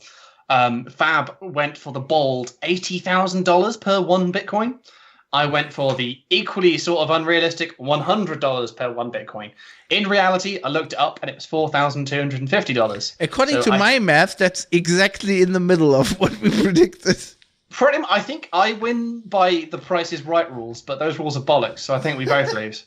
So no, I think what was the price at the time of prediction? It was like about 10,000, I think. Yeah, it was more. Because it was around the time when Bitcoin had like people going, "Oh my god, it's worth $10,000," and everyone's the sky's the limit. I'm like, no, I think it's fucked. I think the ethos of my prediction is true, but in execution, I think I was also wrong. In combination of both of us, so the podcast as a whole, we're dead on. Yes. If you average the two, it's about 40,000. Divide that by 10, it's about 4,000. Boom, we're exactly right. We asked if there was going to be a bigger security fuck up than Meltdown and Spectre, and Fab said no. I also said no. And I think in reality, there's been nothing worse. No, I mean there was Cambridge Analytica, but that wasn't the security. That's not thing, really, not the same sort of vibe. Someone this year proved they can do the Rowhammer attack on error correcting memory, but that's sort of like, nothing as big as like all our hardware is broken. So no, that's quite good. I'm quite pleased with that one. I'm glad. Not everything is falling apart. The next one was a bit of a cheap shot. Sorry, Cambridge Analytica, all that happened in 2017. Even 15, 16. Just so long. I mean, nobody knew about it, but that's where. And also, it's not a security thing. That was by design. It was all intentional. Yes. I think so the prediction was not, is Zuckerberg still evil? I think Dave and me would have also both said yes. Is he a fish person? Yeah. He's still a fish person. The next one, Fab, was, I mean, I guess we were hoping for it to happen, really. No, you were. I'm okay with the world as it is. I'm good. Fine. Oh, but okay, Fallout reality. Yeah, maybe, why not? Yeah, you'd like the Fallout reality. Just wait till 2 or 3 months until I have my camping bus, right? So we predicted if the nukes would be fired, and the fact that you are listening to this now, they were not. It'd be a real bummer if like the nukes get fired before I can put this episode out. Like, no, we wouldn't. No one will be around to prove us wrong, so that'd be fine. Then we were trying to work out if Star Citizen would come out in 2018, and you said no. I also said no, but I said that whatever the fuck the company name, they'd fold. I was wrong on that. Cloud Imperium Games, yeah. Yeah, I was wrong about that. Aren't they being sued? I don't know. We're recording this on the 18th. So there's still time. There's still room for them to declare bankruptcy. Well, they have been sued now by, they were sued by Crytek. And that's still going on. That's so quite a while ago. I've not heard anything since. Takes a while. It's happened slowly. That's a long time ago, is it not? Yeah. Yeah. So Fab wins that one. And then my cheeky one is that I predicted that there would be a FOSS Talk Live in 2018, and I was correct. Also, there's going to be one in 2019 on Saturday, the 8th of June, in the Harrison near King's Cross. So people should come to that, where I will. So this is a thing. I discovered I've got a magic power, Fab, and it's if I mention a famous open source person in FOSS Talk Live, they stepped down. I believe I said Guido's name from Python, and I'm pretty sure I mentioned Linus Torvalds, and they both stepped down. So can you do RMS next? Yeah, I'm going for RMS. I'm going to mention him somehow. Gunning for RMS. Yeah. So I think some people in the Discord are planning on coming to that. Pretty rad. Cool. Nicholas, I think, is thinking of coming over from Germany, coming over to post-Brexit Britain. Well, I've heard spend his euros buying an entire house in London for €1. I heard rumors that there will be an OggCamp next year, and I'm going to try to make it to that because it's going to be 10 years of OggCamp. Pretty wild. 10 years. That's mad. That's mad, fam. 10 years. Yeah. I've not been to one in a surprisingly long amount of time. Yeah, me neither. So I thought I might go to one again. The problem was last year they put it on when Sabaton were doing Sabaton Open Air. That's always a problem. Don't do that. Can't compete. Can't compete with Sabaton. The one thing I also wanted to do is just like talk maybe about stuff about the year. Talking about Sabaton, I mean, we had the great Operation Soap. That was a full success. That went down great. I think. Yeah, Operation Soap was completed to the satisfaction of its glorious leader. No, it was awesome. That was fun. Yeah. And I just I just enjoyed the year. I had a lot of. We did many podcasts. Yes, I mean, I did a blog post that they were a bit erratic, but we caught up in the end with my Mad Dash here, and next year I hope it'll stabilize a bit. Yeah, next year I'm not planning on moving job or buying a house. And I'm sitting here in my pajamas all day. Yeah, so I feel maybe next year will be a little bit calmer. I guess. I hope. I really fucking hope next year will be calmer. We'll see. With Brexit and everything. Yeah, that's going to come up in the predictions. But yes, I think there'll just be nothing happening because no one will have any money. So, if Europeans want to come to FOSS Talk Live and buy booze for you, that'd be great. I think the money. Well, we'll talk about this in prediction, but I think money is the only thing you will have. You will have no food and no clothes and no cars. Medicine. We'll have money, no right? medicine. But it won't be worth anything compared to the euro. That's the thing. Yeah, because you won't be able to buy anything. That's my point. Is that sure, I might have pounds, but what do those pounds buy me? And it's beans. Not even that. Probably won't be able to buy beans, fam. Let me quote Bruce Springsteen from his Broadway show: "Green beans, fucking green beans." Yeah. Man. Yeah. So let's talk about predictions for 2019. We're kind of into that. Yeah, Mike, you can lead with this, I think. Okay. Well, obviously, I will keep to the more 40K centric stuff, but I will have a few the universe and real life stuff as well. But anyway, I think we will get Death Company Primaris Marines. Heresy. Yes. Yes. So what are these then? Are these Primaris Marines that are gone mad? Yeah. Well, the law says that the Primaris have weeded out the flaw in the Blood Angels, so they haven't had up to this point they haven't had any that have fallen to the flaw, where they go crazy and revisit Sanguinius' last moments and fall into the Black Rage and have to be put into the Death Company, where they are like shock troops. But there is a little section, like one line in the Blood Angels Codex, where it says that representatives of Belisarius Call have been called with all haste to go to Baal and talk to Commander Dante on something that they won't mention something about. Sanguinius is coming back. Well, I don't think it's that. It's going to be bad. It's bad. It's 40K. I think it must be also in line with the fact that obviously Games Workshop will replace the Marines, and this is stated in several of the books already, that the Marines themselves know I'm talking about the traditional Marines. They know that this is the end of the line for them. All new Marines are being made into Primaris Marines. And of course, now we've seen that already Manus Calgar has been turned into a Primaris Marine. So it is possible to upgrade, although it's quite dangerous. So my logic there is that if they are slowly but surely turning all Marines into Primaris Marine, then Death Company must follow. So I think that will come. On the Primarch side... just one more thing on the thing.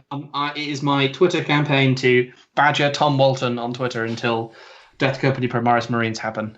Yes, I saw that actually. Yeah, if you can get them done by my birthday, that'd be great. Yeah. See, this is the problem. If you work for Games Workshop and you know that will come in 3 years, have this fuckhead Dave badgering you on Twitter for 3 years and you can't say anything. This is the thing. You badger them until they tell you exactly what's going on, until they can't take it anymore. Until they get fired, and then they just they can a Games Workshop employee can slide into my DMs.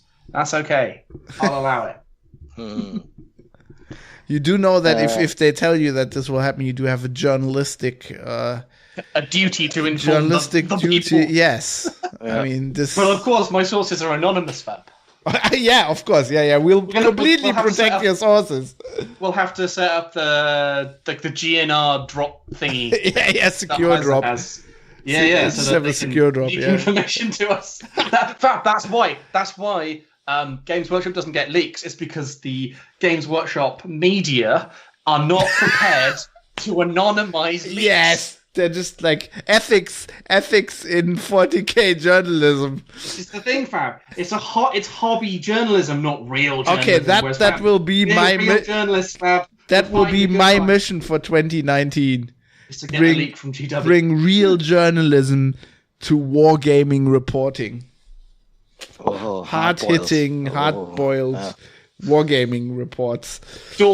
Doorstepping Games Workshop employees. What is your opinion on Primaris Death Company? We have information that the Death Company is recruiting Primaris Marines. Oh, just don't hack any phones, Fab. I've heard that's bad. Yes. I can see you in your trench coat and your hat standing out at the back entrance of the Nottingham headquarters, with your wet and in Willow Road, sort of. Post Brexit, you don't have to bribe them with money. You just have to bring like cans of beans. Yeah. Here's a loaf of bread. Tell you. I've got lovely Spanish ham. Right, smell it. Wine from the continent. Yes, the finest wines of humanity. Yeah. You guys are so fucked. Anyway, right. So I think we'll see a Primarch both for the Imperium and for Chaos. Unfortunately, I don't think it will be Sanguinius because they would need to do some pretty heavy lifting on the story behind getting Sanguinius back. Something with something Fabius Bile, some Belisarius Call. He didn't really die. He just cried in pain because he's a pussy. I just can't see it. I think Lehman Russ or the Lion will return. The Lion! Yeah. I really think Plot so. twist, Dark Angels are actually honorable and good. Well, the thing is, he probably has to come back and, slap some of them. Yeah, slap people around. Like, what slap the fuck are you doing? Make sure that what have you been doing, you assholes? Yeah. Exactly. You fucking madman. What's with these feathers? I mean, the coats are cool, but what's with the fucking feathers everywhere? Yeah. And what's his name? The guy that rebelled against him. Cypher. Luther. I think Luther has escaped, hasn't he? From the bowels of the rock. As far as I know. So obviously he's gone on the run, and I think there might be some story. Oh, by the way, in the tutorial of Battlefleet Gothic 2, oh god, my law knowledge is deserting me today. What have I done? the Imperial Fists. What's it called? The station. The Phalanx. Yeah, the Phalanx turns up. Mm-hmm. You control that actually. Quite cool. Oh, nice. That is it's the last remaining kind of sort of orbital plate size. Yeah, it fights battle station, isn't it? It fights the Blackstone Fortress. Yeah. And the Blackstone Fortress fires like it's whatever, like warp null cannon, and then it's like the fists just go, yeah, we can just take it. It's like, they're firing at us. So just take it. Keep firing. The wall in space. Yeah, that's what it looks like as well. I think on the Chaos side, I could see Fulgrim coming in to play, also because they've just released the Wrath and Raptor set, which expands a lot on Slanesh. So I think that what's it called, the Dark Horse could be Lorgar as well. Please, Lorgar, please. Yeah. So good. But definitely they'll need to push a bit more on the super units next year, just to keep things flowing, I think. Also because they're now upgrading the champions, like Calgar, and then they've introduced Harkon on the other side on the Vigilus campaign. So yeah, I think we'll see something there. Lovely. Yeah. I hope both of those come true. I mean, I think any of them would be great. Then I can see from what they've done here with Chapter Approve and the Vigilus expansion that they've reduced costs on a lot of the Primaris Marines, their weapons, and they've introduced some new detachments and some stratagems, for example, that you can have now units that are Indomitus Crusade veterans. Which gives a lot of advantages to shooting, things like that. So I think Primaris Marines will enter the meta as cost-benefit worthy, because at the moment people who are competitive don't really use them. But I think that'll change. So I'm very excited about that, because I actually want them to be competitive in the sense that I like them on the board. I think I would like to see them more.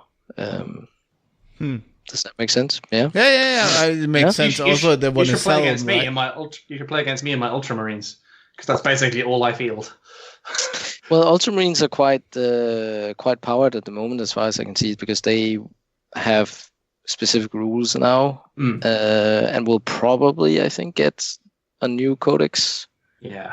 Or there will at least be a Space Marine codex of some sort, I think, where they will be part of it. I think with Marnius coming out in his Primaris form, I want to add him to my Ultramarines and their dad go for a day out. Yeah. Got to work out how I take Guilliman, Marnius, and then just as many Primaris Marines as I can. It won't be good. It won't be competitive. I can't deal with vehicles unless I throw a big sword at it. But it is just a wholesome day out for all the family. What I hear is you have to run Niv Mizzet. Yes, and you then do. They have no chance. Niv Mizzet is the Rabute of Magic. He looks a bit like Rabute as well. He's blue. He's got blue spells. Yeah, and he looks annoying. And he looks annoyed. He's generally a bit grumpy at the world. Yeah, he's a bit aloof. Yeah. He's a dragon. Yeah. The next prediction Mike has, I'm not so keen on. Yes. So we enter into the little bit more silly area here, but from what I can see, with the Sonic the Hedgehog movie being that's have you seen that? Have you seen that poster with the legs? Yeah. What the legs? That's just what's that? A furry movie? The fuck? I don't know. But obviously the Hollywood executives have obviously gone, okay, we can't really figure anything new out, Yeah. so we'll just keep rehashing stuff now, right? Because that's the most successful stuff to do. So they'll reboot the Avengers again after Endgame is over, and they'll go like, oh, we'll just do a new cycle of that, and then and I think if they could do Sonic, they'll do another Mario Brothers movie because the first one was so successful, right? Wasn't that so? With the first one, was that Lou Ferrigno? Was it's absolute pish. Like, which one was it? Is that? It's really bad. I can't remember. Have I seen this? Do not. It's a waste of your life. It has Dennis Hopper. So it wasn't Lou Ferrigno. Oh, he was in the TV show, right? Yeah, I can't remember, but it's just bad. Like, I don't mind that you do a new take on things. I have to say I really enjoyed the new Ghostbusters because it's a different story and different characters in a way, but the same. Sorry. Sorry. I meant Lou Albano, not Lou Ferrigno. Lou Albano, he was Mario in the TV thing. Anyway, yeah. But it just seems like this wave of just rehash stories. And I mean, how many movies do we want about Spider-Man? Like, for fuck's sake, what's that new thing going? What's that as well? Into the Spideyverse. What the fuck is that even? I don't even. It is amazing. Have you watched it? I saw it on the weekend, and it's the best Spider-Man film. What the fuck is it even? Smashed it. It is essentially. Is it a parody? No, sorry. It's referencing that there are different Marvel there's different Marvel universes. Like in DC as well, there's various different parallel universes where things are a bit different, and it is a Spider-Man story about. It's not in the main universe; it's in the other one where there's stuff happening, and Kingpin is trying to do a thing that sort of shatters the universe a little bit. So all of the Spider-Men's, women's, and pigs have to team up to fight the big bad. And have a great time. How is that a good movie? Because there's an anime universe where there's like a lady and she pilots a robot. Of course there is. But I think that's okay because it's not the same fucking origin story. It's entirely different, right? It's just. You know what I think? I think. Oh God. So you hear all these stories, right, about how hard it is to get anything, like if you write a script, to get anybody in Hollywood, like to even look at it. You hear all these stories and all these people who failed in Hollywood, and Kevin Smith, who goes on his podcast how many fucking or Ralph Garman, and how many fucking pilots he was, and they were never made, right? And you'd think, when you hear that, you think, well, Hollywood has all this great material, right? And they can treat people who have ideas like this, and nobody ever reads their shit. But as far as I can tell, they have no ideas. Why aren't they reading these scripts from people? They can't be much worse than the shit they're coming out with. That's great. It's great, and it is a really good comic book movie that it is heavily influenced by the art style. Rather than just being like, here is a blockbuster film with characters from comic books, it's like that it's done visually in a comic book way with kind of like sometimes there's panels, like the art style is comic booky. There's lots of like comic book features, like just like little visual cues that happen in comic books are also in the film, and it's really so it's nice. All a big fan wank. but it's a new story in a way. It's not the same origin story. If I'm going to watch another origin story about Spider-Man with the exact same background to it and the exact same characters for the fourth time, or how many times they've done it, I will jump out from a skyscraper rather than watch another origin story of Spider-Man. But if it's like what Dave says, that it's actually... they put it in a blender and made an enjoyable romp out of it in a different setting with different characters. Yes, that's fine. You guys, I don't care. I have now. I will watch the Super Mario movie because I haven't seen it, and I'm looking at screenshots, and it has Dennis Hopper, and he looks amazing. He has this, so bad. And it has like the Goombas are like They have really small heads. Like, Yeah. they're like these guys are really. What's that about? How is that even a? Have they ever played the game? Like, how is that a Goomba? Fab, why don't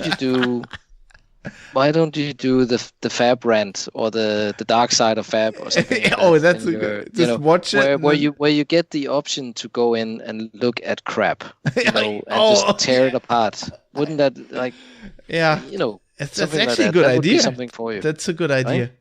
I'll Yeah. watch the Super Mario movie. Yeah. And go, what the fuck is this even about?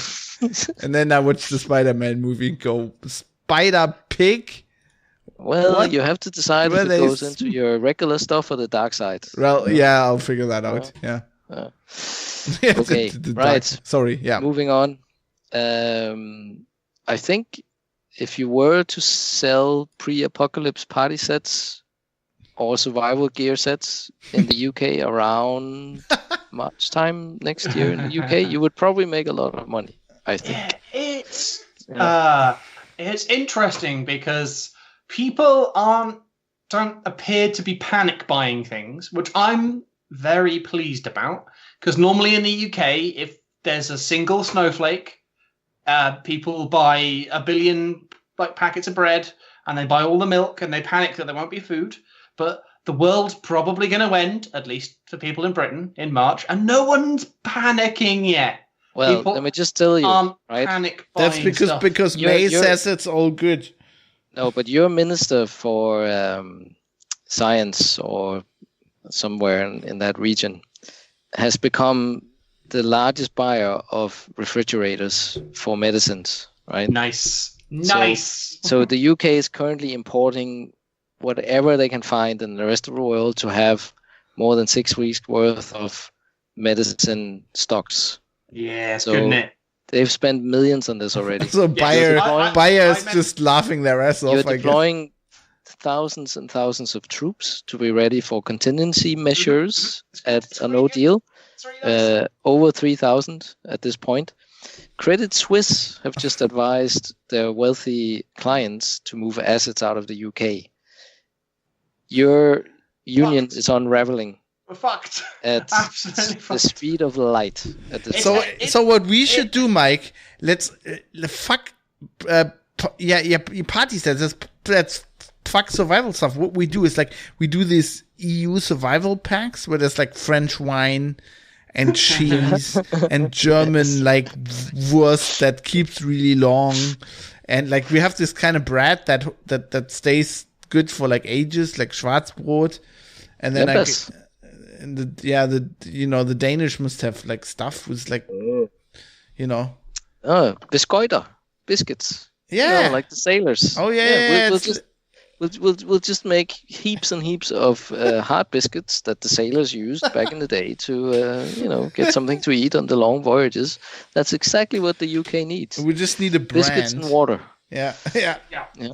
it's really quite good because what's amazing is that all this preparation is happening, yet the people in charge are merrily just piloting it into the sea. They're not panicking that everything's going to blow up. They just say, yeah, it's fine. Well, you know why It's all that gonna be is? great. You know why that is? That is Because they're all rich, fam. no, it's not the rich people. I have to say this. Okay, this will sound maybe a bit mean, but I did notice when I lived in the UK, and this is absolutely true. So the UK has you know how every country has like a thing. So Germany has this thing that we are like really unsure about our past, because of the whole Nazism thing, and we really don't like wave our flag around and stuff like that. And I noticed in the UK has this very it's this weird confidence. It's like a tiny bit of racism, but not like actually in a really bad way. It's just like a little bit of casual racism, but it's also like we're still the empire. It's like this it's feeling entirely of people like, it'll be fine. And we had empire. people Like, are just negating everything. No. Like they actually, if you ask them, if you would probably ask like people on the street in London how many car manufacturers there are in the UK, right? They would actually think that like the engine in a Vauxhall like was made in the UK. they would not notice that they open it up and it says Opel on it. I think it's like. Well, there are some that are manufactured in the UK. There are some Ford makes engines in the UK. And my point is, they would think that Vauxhall is a UK company. I don't. So I think I would generally agree with you, but I think don't pick London because London is like fairly pro-Europe. Pick like Barnsley. Pick like anywhere in Wales. Just pick places. Basically, all Manchester, anywhere other than London, or places that aren't metropolitan, places that aren't the metropolitan elite. Yes, I think you're entirely correct. But I think also in London it was a bit like that. It is not so much it's not so much a thing about being the elite and being smart. It's just like it's a cultural myth. I think it's like this. It's like there's like an instilled thing, like if you live longer in a country, and I think you only really notice this when you're from the outside or when you were abroad and you come back. So I noticed this thing about Germans when I came back from Australia. It's like this inbuilt basically shame. Like Germans have this inbuilt shame about anything national. Like the only time when you actually put a flag out the window is like when there's like a football World Cup, and then even half the country hates that. And and the UK has this thing where we're like basically we're still like a global power. Like they think like we still own like half the world, and we're like really powerful. And we have like the Navy, and it's weird anyway. I think that's where it's from. That's why they're not panicking. Yeah, it'll be fine, like they did under the Blitz and so on. But the fucking thing with the UK is sometimes they just pull it through on shores on like this is so gonna be really bad, but this is what Hitler must have thought. It's like we have them by the short hairs. They're fucked, right? But by their fucking self-belief, right? They're just we are the orcs. We are the orcs. Yeah, you'll just Europe. Pull yourself out of the muck by your own hairs, by your own short hairs. It's just but okay, might just Göring work. Wasn't the most brilliant tactician either, was he? I'm not saying that. But anyway, I think you're right. There is this sense of pulling through under all circumstances and odds, but also in Germany I would just rebel, right? If we were in that situation and they would just go, well, like there's hard times are coming and like your cars will get more expensive, then the German population would like riot. And they would literally string up Merkel on the highest point of the Kanzleramt immediately. Whereas in the UK, you just pull through. You're like, we're a nation, keep calm, and we don't have any food, but it's gonna be all right. It's people who are in the position where Brexit won't affect them are largely in the position to control the outcome of Brexit and also how it is portrayed. So there are lots of angry people, but they're generally not editors of newspapers or politicians. So yeah, there are angry people, but yeah, the people who are actually in control of it would quite like it to happen because they themselves will do quite well from it. I don't think they will, actually. No, there's some people, they have, financially they are invested in such a way that they will do quite well. Like, all their assets are offshore. Like, they do not care. They can come in, they can buy everything for cheap. I'm not so sure about that. I think they will feel the crunch as well. The thing is, they're rich, so it doesn't matter. Like if you're rich and then you become half as rich, it doesn't affect you as somebody who's poor. They're hedging their bets. Recommended by credit companies to move their assets out of Britain. Right? Yeah, but the problem is so they'll be fine. Yeah, you're saying that isn't the problem. It doesn't massively affect you if you're rich and all your assets are not where you live. That is not a. I mean, you can work with that, but it's not a thing you want. The that's the thing. They'll just move to somewhere nice. They'll move to a tax haven. Yeah, but you can't if you're actually a politician and you're just like, that's your job. I don't know. This is the banter era of politics. It was entirely plausible. Politicians can do whatever they like, Fab. They can be the prime minister without being elected to that post. They can just fucking. Well, you could be that all the time. That's not new. They can ignore everyone. It's great. It's really nice. It's very fun. They could do that all the time. I think. I'm glad I'm alive. I think, hey, man, you just like you seriously need to read more history. This is not the worst thing that has happened to the democracy. I mean, come on. The thing I don't understand. Okay, so here's my outside perspective, right? So the thing you guys have, which I always found incredibly dumb and hilarious and weird, is you have this weird democracy, which is in many ways the cradle of democracy in Europe. Mm-hmm. But you still have a queen. Yep. And the queen still nominally has some power. So, not really.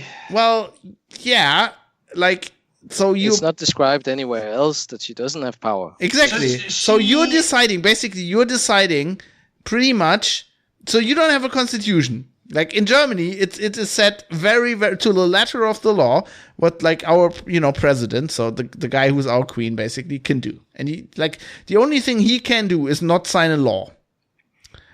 I mean, that's still a thing, and it's a problem. But anyway, you have the fucking queen. Why the hell do you have the queen if not for a situation like this? Like what? Because it's pretty well understood that the queen is entirely a placeholder, right? She has technically power. She could say no to things, but it has long been established that she does not. And if she were to veto something, we would promptly become a republic. Like, yeah, but that would at least be a thing. So there's no need to do it, because what we in essence have is we don't have a queen. Like, we have one. She sits there. She sends people telegrams when they get 100, but she in no way impedes policy. Yeah, I know but you're describing the status quo. I'm saying is why doesn't she change that? Because it's no different. If we got rid of the queen, it would be exactly the same position. Yeah, but like... nothing would change. Yeah, but if you got rid of the queen... But if you couldn't get rid of the queen, if she was actually, have a fucking coup! By God, have a fucking military coup to stop Brexit, for fuck's sake! Why else would you, like, at what point, if there's ever been a point to have like a fucking get rid of the prime minister, it's fucking now. Yeah, but that's the point. It's not even the prime minister. It's not even the problem. Yeah, get rid of everybody. The point is she can't do it. The point is. So why do we have a queen then? It's useless. Yes, that's the whole point. You have to behave in a system where we just don't have one, because her decisions don't matter. It just can't. If we spent months faffing around getting rid of the queen, all we would achieve would be wasting a load of months, because the status quo would not have changed. Well, I'm just saying. Yeah, you're saying that you should get rid of the queen, and we're like, well, no, I'm saying that I'm saying it's her fucking job to try. Because like what you're saying might be right, but it also might not be right. It's like mind power. It's like people saying. Before the French Revolution, it's like people saying, well, yeah, the populace could rebel, but they would never do that. They've never done this. We've always been able to deal with that. And then somebody fucking just did something they weren't expecting. Come on, Queen, do something. Yeah, I mean, the latest thing is that it seems like Theresa May will put forward an opportunity for the groups in Parliament to table different plans that they will then vote on for what they should do here in January. Because right now she faces a defeat for her plan, which would then make it a default no-deal exit in March. So that seems to be the plan that they have. But January, if they don't get further than the impasse that they have now, then it will still be a no deal. See, failing the Queen reacting, here is what I think the EU should do. I think the EU, no matter what the UK decides, should just treat it as having a deal. You know, just have like don't punish them in any way. You know, like have no import taxes. Just let everything be the same way. Like, okay, they can have border controls of EU people coming in, but we'll just not like we're not changing anything. Yeah, and that's what I would do. So that'll show you. That sounds really nice, and like on the surface level, I'd quite like that to happen because then like my life can carry on. But also, I'd quite like the Europe to make it as painful as possible, so the Brexiteers, I can laugh at them. I'll be suffering, but also they'll be suffering. I'll have the immense smug feeling of being right, and that is enough. I can live off that fact. I think my basic point is like that would break the EU. So because obviously because you do have countries like mine, like Denmark is okay with the EU, but we do have a sizable sort of Eurosceptic group that are happy that we have certain exceptions to the full EU package, right? That's what we've negotiated over the decades. If they sniff that the EU will waver, you're completely right, Fab. EU will break up, or it will significantly reduce in size. Well, I think the thing is like if you make us bleed, you can just point at it saying, "Look, Britain left, and it's terrible. Look how shit it is. Let's not leave." And everyone will be like, "Yes, everything is terrible there." Yeah, but that's not what the EU is about. Like the EU is not a country. The EU will not make like the whole point of the EU is like that it's a union that's better for everyone, including the people that are not in the EU. It's kind of like, it's a bit like, it doesn't work that well, but it's kind of a bit like the Federation of Planets. You know, the whole EU is, the idea of the EU is carried, like, okay, there's an economic union and all that, but like the actual EU as the organization is carried by a belief that Europe is better together. And the thing is, like, if you make Britain bleed, it's the same thing. It's like if you're hardline against the Greeks, right? Then you're just destroying the concept you're for. I mean that happens quite a bit now with like the stuff they're doing with the immigrants, which is pulling the EU apart, and stuff like Denmark. I'm going from Flensburg into Denmark, and they have like fucking border controls. And you're thinking like, why? And then at that point, then Germany starts to have border controls with Austria. And at one point you're asking yourself, why do we have the EU? Just for the stupid laws that nobody wants. The fucking, we can't have plastic cups. And that's which laws do you not like in the EU?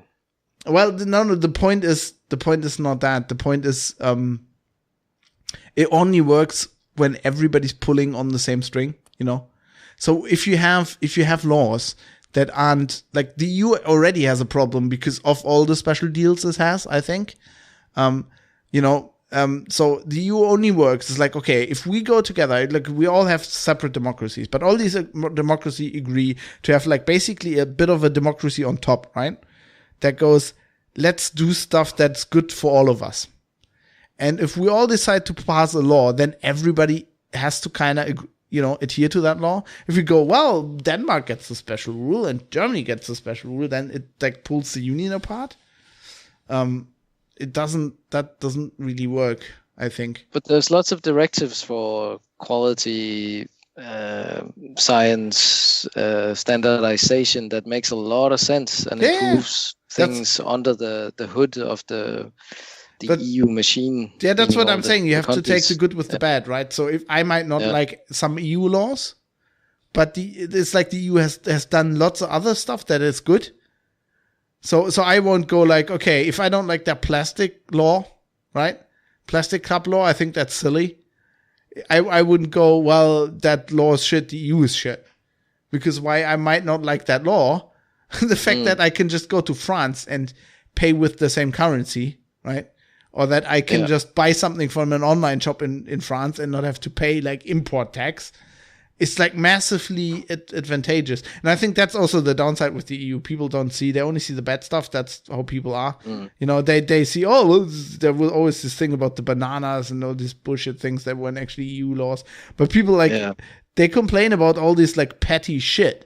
But the thing they don't realize is all the peace, the fucking open borders, the fact that I can just drive somewhere and buy something there with the same currency, just, buy something on the fucking internet, have it shipped, they never see that. You're right. For people who want to look into the potential future of the UK, I would direct you to Scarfolk Consult. You can look them up on Twitter. There's some really enlightening stuff there that will show how things will go. Right now, I'm looking at Citizens Advice number 6, No Deal Brexit Guidelines for Citizens. It's called Hunting. Weaker family members are a potential food source. Learn how to dispatch them quickly and cleanly and make a digestible gratin. Retain their hide for winter clothing and ceremonial masks. So 40k. I love it. I think Scarfolk is people, painfully good.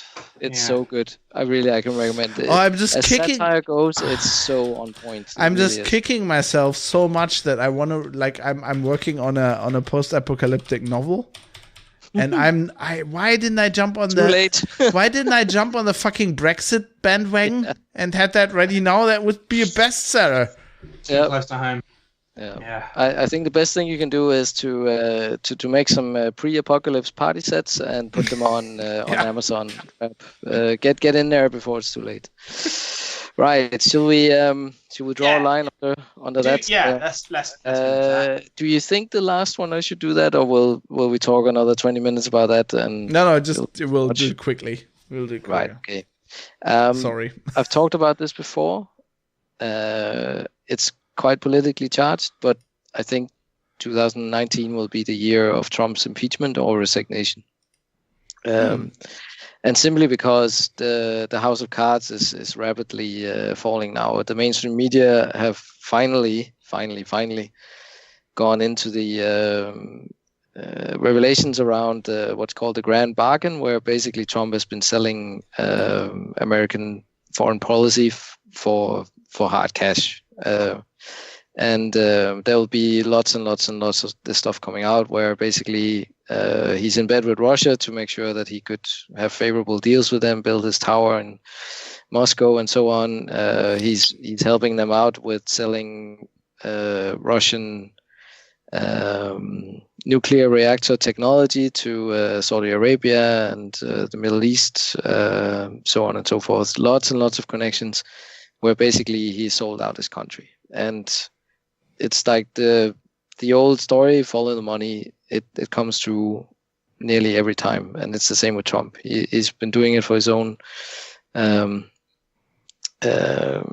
enrichment and for his family's enrichment, and has absolutely had no interest in actually being a political leader. And it's all coming out now, so I don't think he will stand as president in 2020. Because he'll be gone by then. But that's a very sort of probably serious political... So your prediction is actually the US is going to get better and the UK is going to get worse? Yes. The problem with the UK is that they don't have this an opposition. We don't have an opposition. No, but the thing is the UK has not decided to look into why this watershed landslide thing happened with the EU, and I think a lot of the same actors are involved. I think the Russians, UK, because the UK's Brexit vote was kind of a template for how Trump got elected, and I think we'll see more connections there as well coming out from the Mueller inquiry. But the UK political class does not seem to want to actually push this, which they could. Because there's a lot of shadowy influence and money. So I don't. The thing with that is like I get what the Tories are doing, but what the fuck's Labour doing? Like, Well, they must be in this. Let me just say something on that, right? Because as we talked about previously, what did you see with Labour? They got taken over by a very far left splinter faction of them that suddenly gained a lot of traction and was able to topple the established leadership and then elect Jeremy Corbyn.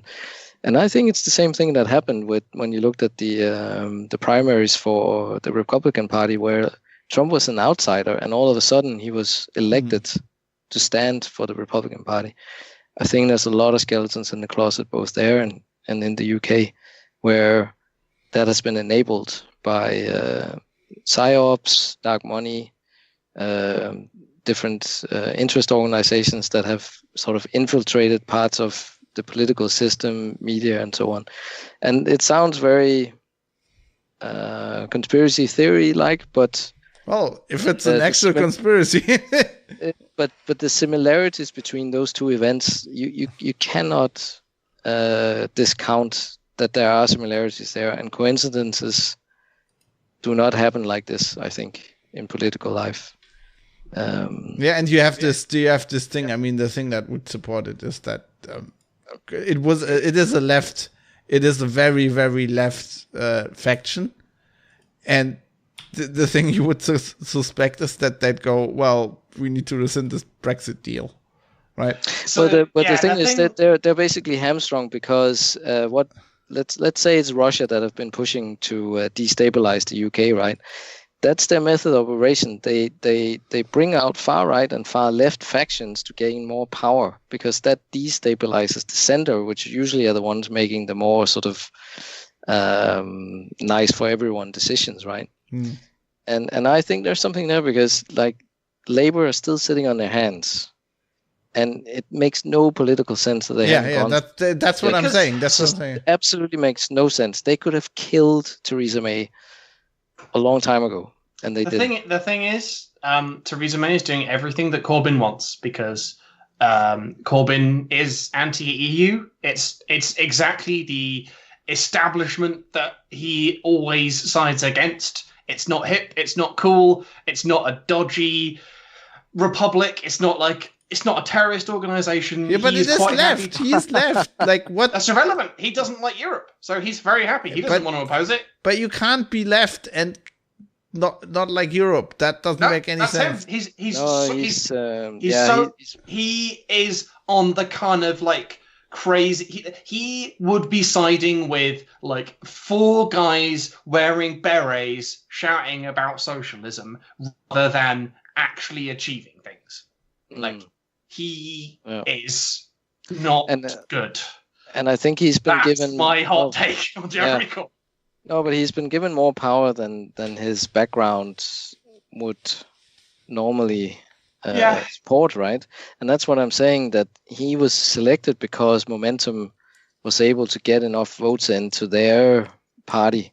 Yeah, that's what I'm saying. What I'm saying is, I think we're all saying the same thing. I think your theory is right, because if he was a legitimate left Labour politician, he would be pro-EU. Yeah, there's no reason. There's no point where you can be a legitimate left politician who would once achievable goals, in a left society in the UK and be anti-EU. There we go. He doesn't want achievable goals. He wants to turn it into. That's what I'm saying. So Mike is completely right. So it's dodgy. The fact that he's running it is completely dodgy. Yeah. Do your predictions. No, but that was it. So I think actually because Trump has been hamstrung so many ways now, and nobody with like 2 brain cells who are not Republican, like diehard Republican, believes any of the stuff that's spouted daily from the White House. Like, the credibility is shot to pieces. And now, like, for example, it's just come out that, he has 17 lawsuits or something against him or his family at this point in time. You know how he was running the Trump Foundation, like a charitable foundation, and they collected money during the presidential election and all that. Basically, it has been ruled now that no money was paid out to charitable causes. And it was directly what the judge says was that it was a checkbook for Trump and his family to draw money off to do things with, right? And they basically, that charitable foundation has now been dissolved by order of this court, because it served no charitable purpose. It was only to serve him.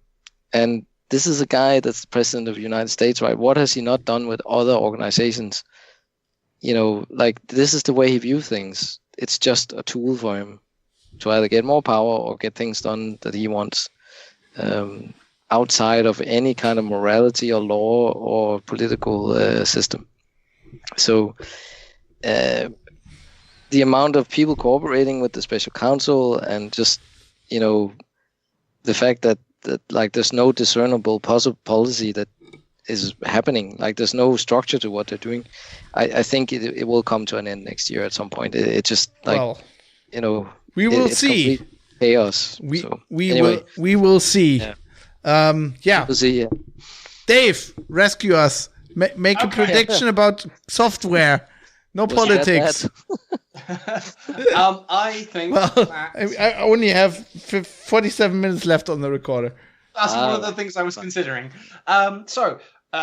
Lots of people on other podcasts talk about how everyone thinks Microsoft or someone will buy Canonical. That's my original prediction. Ubuntu. I thought I predicted that they would in 2018, but apparently I didn't. I predict that Microsoft won't buy Canonical in 2019, but they will in 2020. Essentially because it's a bit that they just bought GitHub. I think they're kind of, they don't want to basically go too far too fast, because I have been in a company where acquisitions happened quickly and people regretted them. So I think potentially people in charge of money and sort of strategy will say, whoa, slow down a little. Which I think you're going to disagree with in your predictions. But on the Brexit topic, I think it's going to be a hard no-deal Brexit, and it's all going to be terrible, which is great. It's fantastic. I'm really happy about that. And I think Lehman Russ is going to turn back in 40K. I don't think it's going to be the Lion. I think just because Lehman Russ is like more of a fan favorite. And in terms of the lore, I think it's easier for him to come back because he basically just has to come back from the warp. Yeah. Fucking things up with the 13th company or whatever. Yeah. He gets to come back. It'll be great. And those are my predictions. They're However, pretty small. I would say Lehman Russ did say that he would only come back when it was the wolf time, the end of days. So yeah, I guess the only way we can interpret that if there's some other major event. I guess. But they are pushing events. Events do happen quite regularly now, which is quite nice.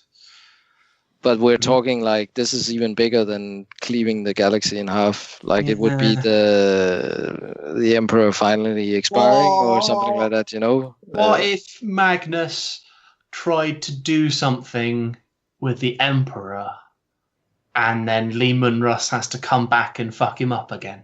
Oh, that is tasty. I like the way you're thinking. Yeah. What's he doing with the Emperor? Nice. Are we talking... So just like... what if, say, Magnus comes and is like, to save the Emperor, I have to kill him. Like all those weird prophecies about the Emperor has to be killed to be reborn. If he comes back and is like, I have to do this, and he like psychically just like fucking magics himself to the Golden Throne, and then suddenly, kapow! Lehman Russ comes back and then just like breaks his back and is like, Vikings! That'd be pretty cool. I'd be up for that. Because then we get both Primarchs, then we get like a good pairing of Primarchs as well. Like thematically, they go really well together, given their history. It's not going to happen, because I've said it now, they can't do it. So that's my fan theory. It's been planned 5 years ago. We know that. That's tricky. We just need to get on the research here and do some actual journalism and find out.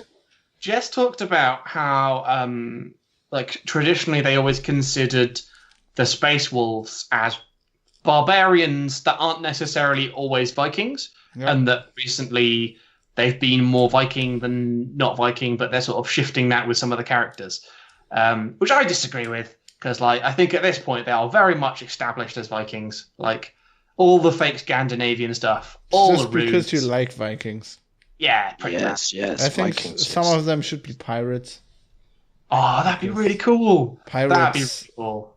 But Vikings were pirates. No, but if you give them tricorn hats and no, but we do know that we know that pirates travel back in time, and the Vikings have no chance. You know? Did you see Hailstorm have been confirmed for Sabaton Open Air next year? Fuck. Yes. So, yeah, something to consider. That bums me off. Well, I'm already at Wacken. Oh, will they get at Wacken? Maybe Hailstorm will be at Wacken as well. I'm not going because I don't want to get a visa to go. Oh yes, you won't be allowed. I'll be honest, fuck off. There's no paperwork in place for you to have a visa. You have to stay home. At that point, you'll be citizen 6745896F. You know. I'm seeing Powerwolf and Amaranth in January. So they can still come to the UK in January. It's the last tour. That's their last tour. So last time they come to the UK. Tour. Yeah, so I'm predicting that Microsoft will buy Canonical because they have money, and I think and 2019 is the year of the Linux desktop fab. And it's the year of fab on the desktop. Did somebody make that joke? I just think Canonical won't be around in 2020. I'm surprised they're still around. I mean, I can't actually see them having a business or anybody we ever heard of still working there. I think Popey's still there, isn't he? Popey still works there. Martin Wimpress works there. I think at the point where Popey leaves Canonical, they're dead. That's like next month they're shutting down. Yeah. What if Popey secretly is Canonical? What if he is? What if he does everything? He's like, I work on Snap. It's just him and Mark. He does everything along with Martin and Mark. Yeah, that's my fan theory for Canonical. It's all Popey. Will Shuttleworth be able to run it after Brexit? I don't know. I mean, he's South African, so I think my other prediction is only people who order things like as far as EU people are concerned. Only people who order stuff from Games Workshop or Amazon UK will be affected in any way. I think to most people, no one's going to notice. Because I think they will find a way to somehow get the Scotch out, which is the only thing we care about pretty much. We hate your cuisine anyway. You don't have any wine. We do have wine, it's just not worth exporting. It's just like, I mean... That's Welsh wine, it's not very good. We have better wine in Germany. Much better. Yeah, because it's warm. And in France, we can just drive over to France. So I think on that, I think sort of on the flip side of that, I think there's going to be like some weirdly niche things that's going to turn out that like we made and people cared about, but no one noticed. That's what the British made. Yeah, they made all these little things that are on the it's like so for all biscuit the buttons, all the shirt buttons. There's a random fact. There's a guy who makes the dies. They're cylindrical dies that press biscuits into the shape of biscuits. And there's basically like one guy in the UK, and he makes all of them. Like just all of them. And it's a one-man operation, and he makes them all. It's insane. So little random things like that, everyone's gonna be like, oh, for fuck's sake, that's from the UK, god damn it. We can't have that anymore. But generally no one's gonna be bothered. I'm really happy I'm into Magic the Gathering now, and the cards are printed in Belgium. Yeah.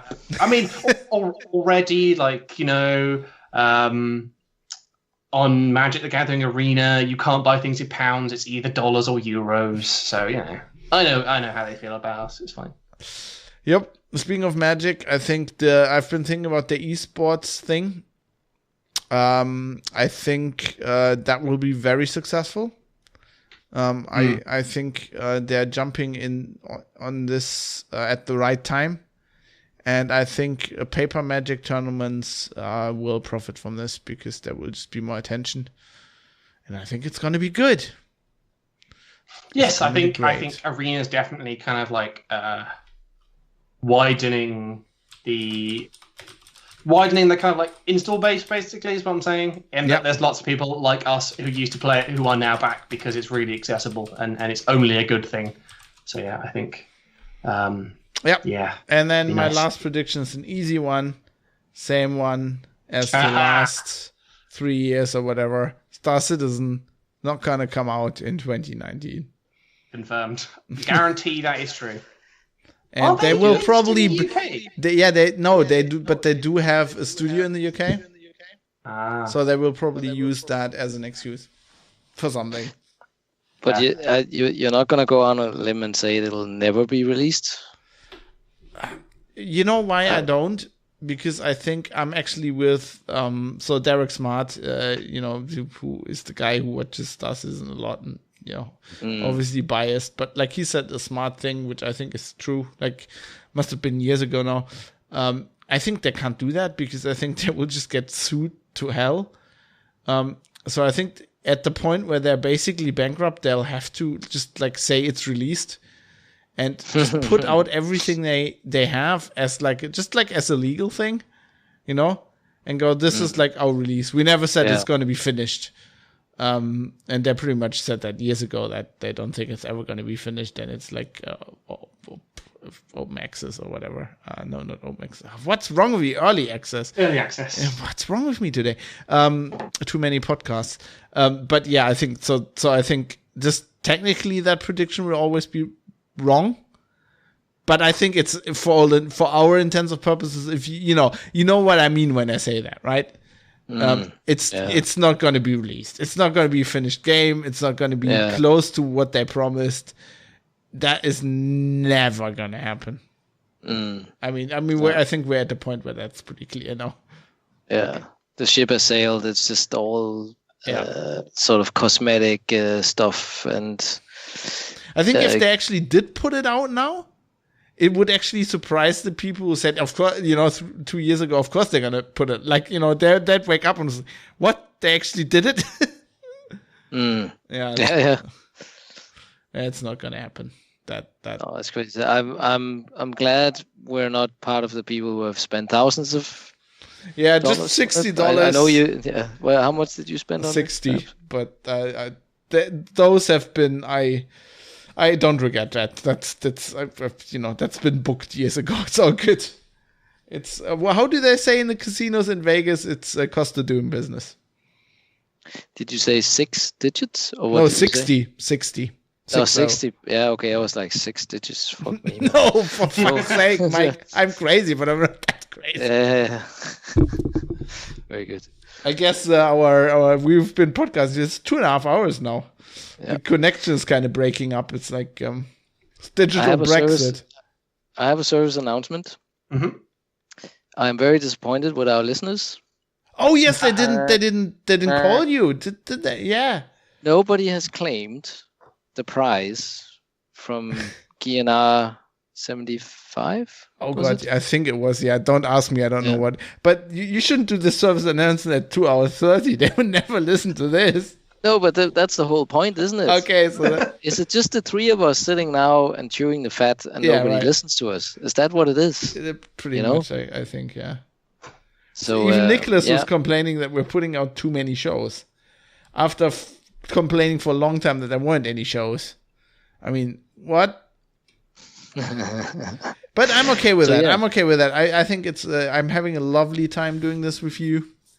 Oh, likewise. And if it's just going out on the ether, I'm enjoying how releasing a show a week screws with Nicholas's script that works out at average time. Oh, it's a show a week. It's been this. I'm doing a show every 4 days now. Well, that's the thing. Yeah, like it screws up. Like it makes it appear as if we have like a regular release schedule. Yeah. We can publish these metrics saying on average it's every 2 weeks, except for like the 2-3 month gap, and then suddenly it's like have 16 hours of podcast. See, this is why I said this on average in the beginning when we started the show, because I knew this would happen at some point. It's good. I mean, I was afraid that give the sort of like 5 shows or whatever we scheduled, that I would have nothing to talk about, but. Man, I can talk shit about anything. Just bring up Brexit and we're done. Yeah, I mean, and then we boom, 2 hours. Like 3 hours after we've gone. Yeah. It's really good because it's like reliving the last 2.5 years of my life. It's really quite nice. Yeah, in failing that, there's always Warhammer. There is always Warhammer. So yes, if you have listened this far, if you have any interest in Warhammer 40k, just write to me anywhere. Calcius is not Sicarius, and I will give you for free, postaged and everything, a Calcius, Lieutenant Calcius from Warhammer Conquest. It's really good. I've actually. How can you not take him up on that? I mean, come on. It's a really nice just model. don't get it. I've almost finished him. I've painted him. I'm just basing him at the moment. Yeah. So the first person who contacts me and says Calcius is not Sicarius will get sent for free to anywhere in the world a copy of the Lieutenant Calcius from Warhammer Conquest.